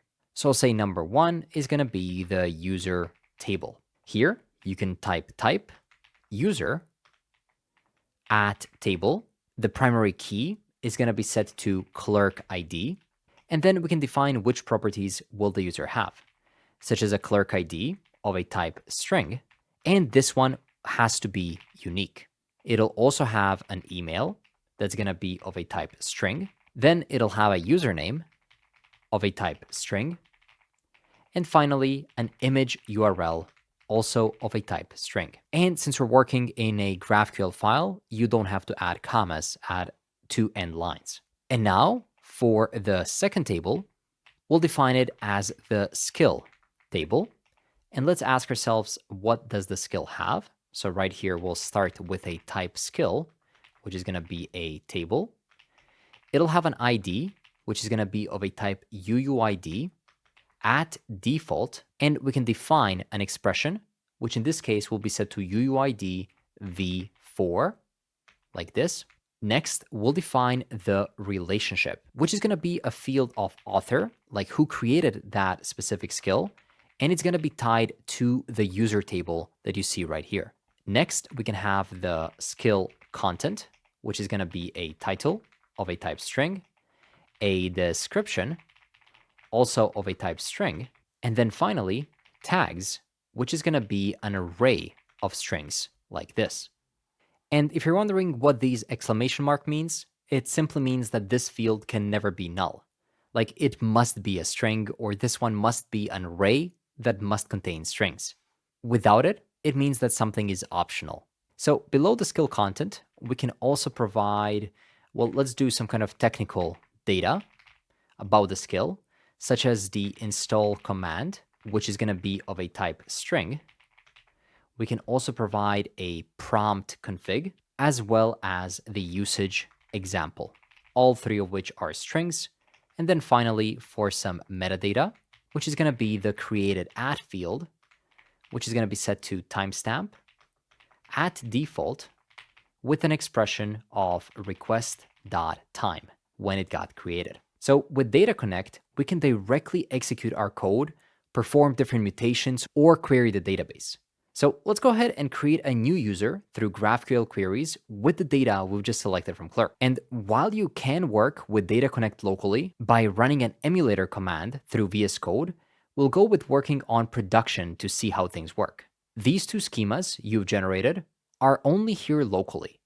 Firebase Cloud isn't aware of them. So if you head back over to the Firebase console, you won't be able to see anything right here. To push them over here, we have to deploy our schemas so Data Connect becomes aware of them. But before that, let's create a couple of sample queries using VS Code extension and then deploy them. If you're in VS Code, you should have this add data and read data buttons at the top of your code. It's pretty crazy how this extension works. If it's not there for you, make sure to install it, and maybe you need to reload your VS Code for it to show. Then simply click Add Data, and this will add the user insert mutation, so that now we can basically add users within our application. We can do the same thing with the skill table. Simply click Add Data, and it'll create a new file allowing you to insert skills. We can do the same thing for reading the user table, as well as reading the skill table. So after you've created all of these new files, simply open up your terminal and run npx-y firebase-tools add latest deploy --only data connect and press enter. While that is doing its thing, you can notice that there's going to be many different files generated in the codebase, but we want to ignore them within our deployed data connect. And you can do that right here under our .getignore file, where you can add .firebase and data connect right here. That's going to reduce the number of files to push over to GitHub from like 127 to, it's still calculating. Well, we'll check it out soon, but for now, reopen the terminal, and it's asking us whether we want to execute this SQL against this instance. So go ahead and say execute all. There we go, deploy complete. You can just reload your page right here, and you'll be able to see the generated schemas right here in Firebase Data Connect console. There's the user with an email, username, and image URL, as well as the skill, which has the relationship to the user. Now head back over to Clerk, go to Users, find your existing user, and click Show JSON. You can copy it and put it as a text file within your codebase. I'll add it somewhere here, right in the root of our application, and call it user.json. And we need to extract a couple of things from it. I'll zoom it out a bit, and I'll create another file called data.txt, which I'll put side by side with this user.json. In this data.txt file, we want to extract the user ID, so I'll simply put it right here. We then want to get access to your email, which we should have somewhere in the JSON as well, under email addresses. Then you want to get access to your username. It looks like it's empty for my current account, but later on we can change it to something like JS Mastery. And finally, we also want to get access to the avatar URL, which is going to be this Clerk image right here. So you can add it there. Now head back over to your schema by heading over to Data Connect, schema.gql, and let's add this current user to our database through the extension by clicking Add Data. And now we can simply get the data from our existing user. That's going to be this Clerk ID, this email, this image URL, and finally, this username right here. Then right here on top, you can click Run Production Project, and it'll tell us that it's about to perform a mutation in production environment, to which we're going to say Yeah, just go ahead. Here, you can see that the data was indeed inserted. And similarly, we want to add the skills for that user. So right here under the skill table, click Add Data. And we'll want to head over to our dummy data that was created for us. I believe it was right here somewhere under source and then lib. There we go. I'll also put it side by side with skill insert. We need to choose the ID. In this case, I'll just change the last number to like 8. The author clerk ID still has to be the same one from our current account. Created at can remain as it is. Description can be just taken from any of these skills. Then the install command, we can also just copy it. The prompt config, I believe we're missing right here, but that's going to be something like you are a professional performance optimization engineer. Then tags, we can add something like AI agent. Let's also add engineering and so on. The title is going to be the performance tuner. And finally, usage example can be something like review the code and optimize it. Again, I'm just giving you an example. And then go ahead and click Run Production to add the skill to production. If everything is good, it should be successfully inserted.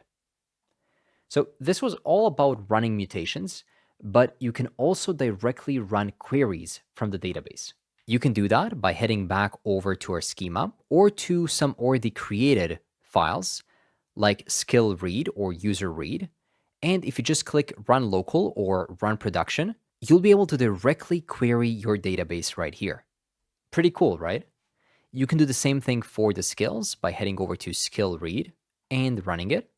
And you can see the skills that have been added to our database. And of course, now that we've actually added that user and the skill to the production database, you can see it right here under data. Of course, if you actually perform a querying operation, which we can just get this user read code from, paste it here, and run it.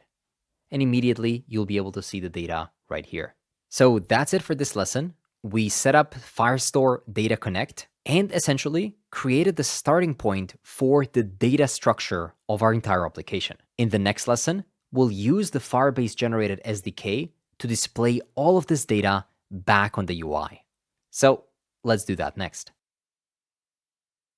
In this lesson, we'll write a couple of queries and call them on the UI side to display real data and remove this dummy data cards. So head over into our code base, and where you have the Data Connect folder, within it, you'll see the example folder. Rename the example folder to connectors. This is a standard practice when using Data Connect. Then, within it, create another file called queries.gql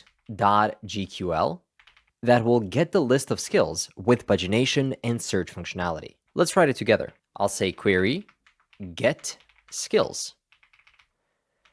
We're going to accept a variable of search term of a type string, defaulting to an empty string. And we're also going to get another variable of a limit, which is going to be an integer by default set to 10. And Data Connect blocks all access by default. So in this case, we're going to turn on auth, which is the directive that defines the authentication policy for a specific query or mutation. And you can see by default, it's set to no access. So in this case, we're going to set auth to be level of public, as well as insecure reason is going to be set to skills should be visible to everyone, like this. And then we can open up this query right here. We want to get back all the skills where one of these two is true. So we're going to have an OR with an array, where either the title contains the search term that we're passing into it, or the description contains the search term that we're passing into it. We also want to order them by created at in a descending order, which means that the newest ones are going to appear at the top. And we want to also apply the limit. So I'll say limit is going to be set to the limit that we pass into this query. Finally, we need to choose which properties of a skill do we actually want to return.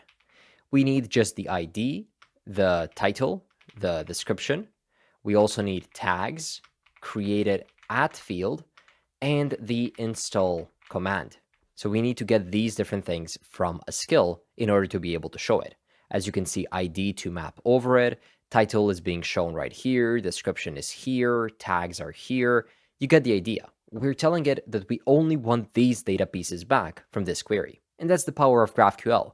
So if this syntax is looking a bit weird, you might want to take a crash course on GQL, but I think you're getting the idea. It's almost as plain English. And now after the install command, I'm going to add author as well.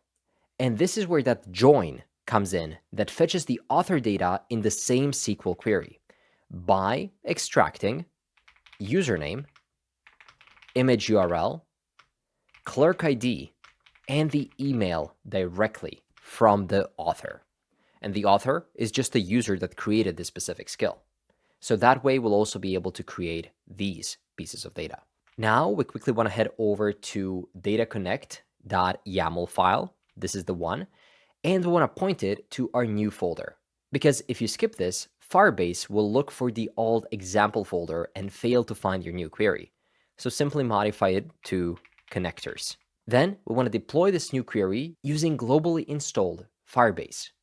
You can do that through npx by simply typing Firebase deploy -- only data connect like this. So when you deploy, you're actually registering your .gql files on the Firebase server. And this means that your production database refuses to run any queries that aren't already deployed. So if a hacker tries to send a custom GraphQL string to your backend, the server simply says, I don't know what that is. And that's why we need to deploy after writing any queries or mutation. And now you can see our deployment is complete. Oh, and since Data Connect is a relational or SQL database, the shape of your data is strict, as defined right here in the schema.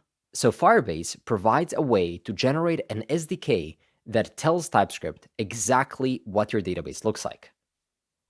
So by running this additional command, which I'm going to run right here, Firebase data connect :SDK :generate, and press enter, Firebase will create TypeScript files in this folder right here under source data connect generated, and then you can find this index.d.ts where we define different types, and it also gets the types for the full queries themselves, like get skills data, which we just created, which tells TypeScript exactly how our structure is going to look like and what this query will return.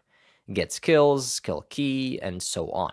So now let's create a Firebase config file right here within source, then head over into lib and call it firebase.ts to connect to Database Connect and use it on the UI side. We'll use a singleton pattern right here to ensure that we don't have to create multiple database connections every time the app loads. So right here, just say const firebase config is equal to, and now we want to extract all of these environment variables by saying API key is equal to import.meta.env.vt_firebase_, and now we can duplicate this a couple of times. 1, 2, 3. So the first one is going to be API key. Then the second one is going to be auth domain, which is going to be set to Firebase auth domain. Then the third one is going to be set to, I think we had the project ID. So this is going to be set to Vite Firebase project ID. And then finally, we're going to have an app ID, which is going to be Vite Firebase app ID, like this. And then we have to initialize it by saying export const Firebase app is equal to, and we need to import initialize app right at the top by saying import initialize app coming from Firebase /app. So now you can simply say initialize app and pass in the Firebase config. Now, if the app has already been initialized, then we don't want to initialize another one.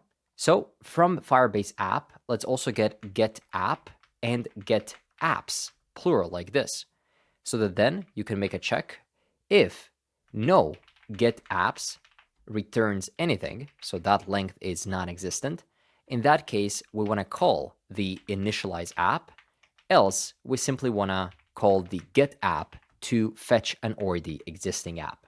Finally, we are ready to export this data connect instance by saying get data connect coming from Firebase data connect. So make sure to import that right at the top. And then to it, you can pass your Firebase app as well as the connector config coming from data config generated. So with that in mind, we are ready to define a TanStack server function that'll fetch the skills from the server side or from the database. So to do that, head over to our homepage by heading over to source, routes, index.tsx. And right at the top, we can define a new function, const get skills fn is equal to create server function coming from TanStack React Start, and with a method set to get. Then we can attach a handler to it, and that's going to be an asynchronous callback function where we actually define the function.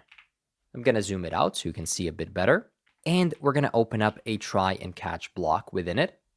In the catch, we're going to simply console.error, the actual error, and then in the return, we'll simply return an empty array because we weren't able to get the skills. And in the try, we'll try to fetch the data by awaiting this get skills query that we created not that long ago. And this one will be coming from data connect generated. So call it, pass your data connect instance from Firebase, and you can pass additional variables or options. In this case, the search term, which I'll leave empty because we want to fetch all the skills, and a limit set to 10. Make sense? We're trying to fetch the skills.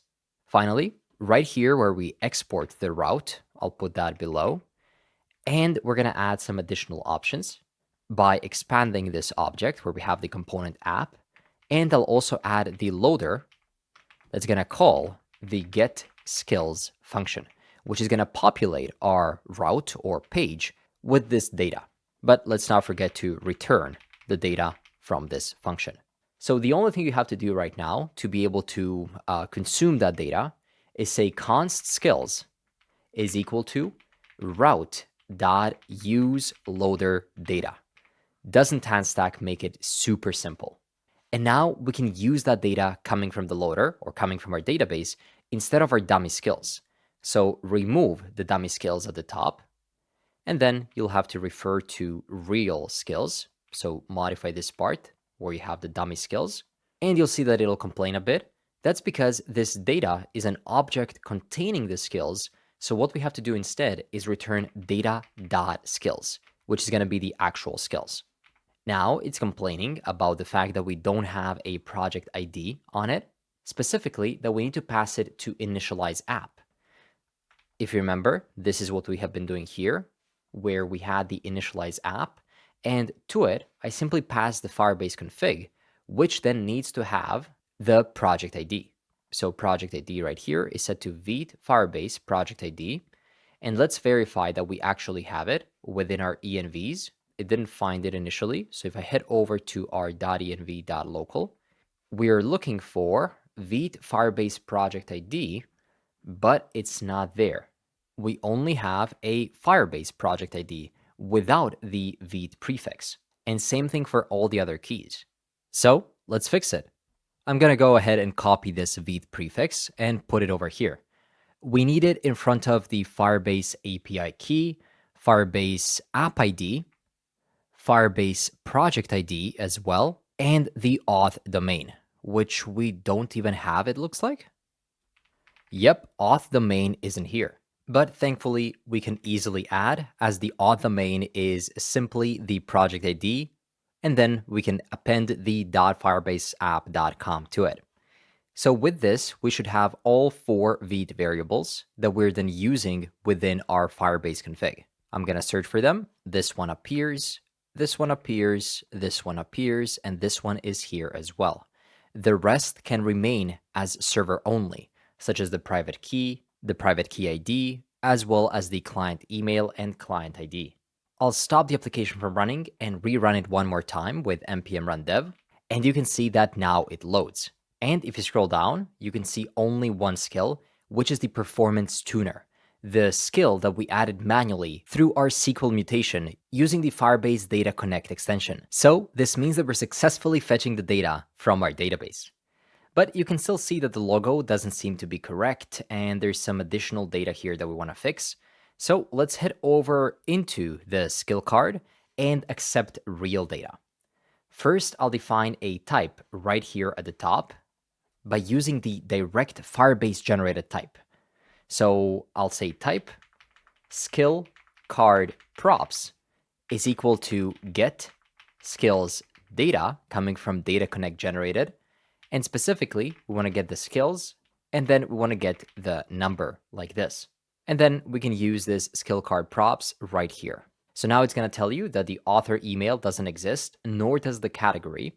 So we can remove those, and instead, we're going to add the author itself. This is basically a user that we joined to the skills table. And the category, we can extract from the tags by saying const category is equal to tags 0, or we're going to set it to general if it doesn't exist. Here, where you have your name under author copy, we want to make it author.username. And then we're adding a new date from when we created the skill. And also within the author, instead of rendering this fake image, we can now render a real image that has a source set to author.image URL, or if that doesn't exist, we can use the same logo 512.png. I'm going to apply a alt tag that's going to say, well, basically we have to refer to the author's name or author.username's avatar. And then I'll apply a class name of avatar. And finally, to be able to see it, we have to fix this author email as well, which we have right here. That's going to be author.email. And you can see how, since the application is heavily typed, we immediately know which different properties we have on the author object. This is amazing. So now if we save it, you'll notice that now we have JS Mastery. That is our username. And I'm not sure why I have this dash right here. We want to get rid of that. There we go. That's better. This performance tuner skill has been created by JS Mastery on this date. It has a tag of AI agent. That's fine. And then if you think about it, this is the real skill that we added to our database through creating a special mutation. So let's expand this and check it out in its full glory, where we have this TanStack Start homepage and where we're loading this skill coming from the database. Now, there's one thing I want to show you.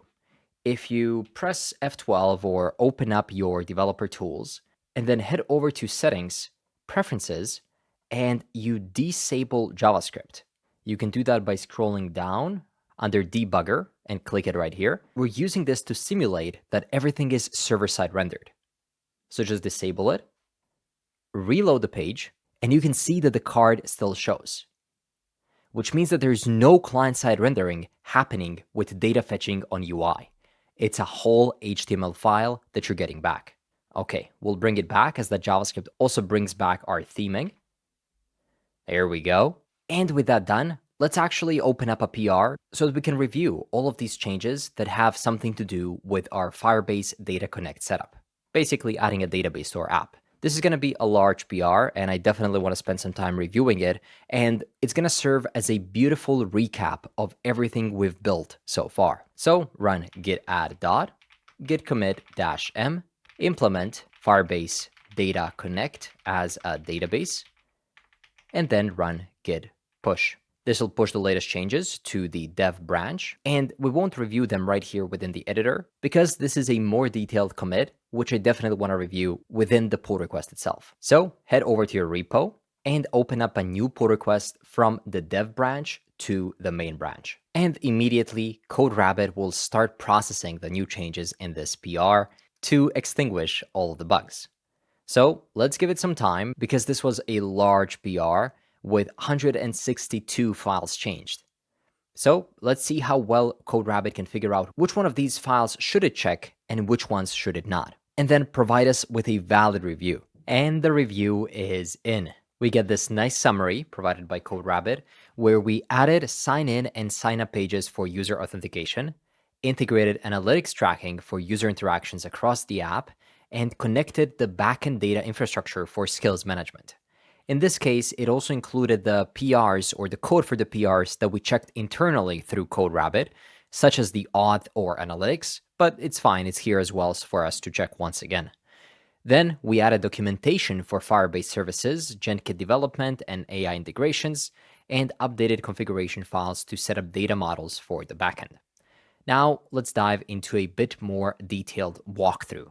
So this PR introduces comprehensive agent skill documentation for GenKit and Firebase. Basically what's happening here is while our data connect was getting set up, it created some agent skills that tell our AI agents to know how to use these specific tools. So these are guides for developing GenKit across Dart, Go, and JavaScript, and specifically how to set up and use Firebase. So this way we can ensure that whenever you're implementing a specific tool through an MCP or through just a coding agent, it knows how to do it well and up to the standard. That's the future of development. Do you need to have pushed this over to GitHub and have it reviewed? Not necessarily. You can just develop it yourself and then push the code as you developed it. But if other members of your team decide to continue adding Firebase features, it doesn't hurt to have it right here. There's the Claude integration skill, as well as Firebase Data Connect schema and operations. So these are the ones we built for defining the schema, the user and skill tables, database config, connector setup, and CRUD operations for users and skills. We added some routes for routing, the navbar, and the skills, where now they're updated with post-hog event capture. And yeah, this div contains a lot of files, but not many of them are super important to review. Yet some of them are. There's some major ones right here, and then some that CodeRabbit deems critical. In this case, I don't want to dive deeper into the agent skills because this was auto-generated. This is maybe something that the Google developer team should really check out. So I would recommend that you take some time, go through these comments, and apply fixes to the code base, make a push, and then merge. I'll merge it right away. And with that, our TanStack Start application is in its best state yet, with full authentication that is now also connected to the data coming from the database. Now, we inserted this skill into the database through a VS Code extension. So naturally, one of the next steps is to implement this publish skill page that would allow signed-in users to add new skills directly through the Skild app user interface. Our TanStack app is in its best state yet. Full auth, real user identity flowing into analytics, and a homepage pulling live data from the database through server-rendered loaders. We inserted that first skill through the VS Code extension, but the obvious next step is a submit skill page so signed-in users can publish directly from the Skild UI. And that's exactly where the Pro course picks up. We continue the build from right where this video ends. Submit skill page with server function mutations and ZOD validation. Explore page with streaming search results that load progressively as data arrives. Dynamic skill detail pages with full SSR and one-click copy. Optimistic bookmarking with TanStack query, so saves feel instant. Community upvotes, route masking for modal views, middleware to protect secure routes, and a live deployment you can actually put on your portfolio. Oh, and alongside the build, there's also a couple of things you missed in the crash course. There's a full theory track covering type-safe search params, SSR streaming, caching strategies with stale time and preload time, server-side auth, middleware, testing, and the patterns that separate a tutorial demo from a real production app. The link to the Pro course is below. Check it out and continue the build.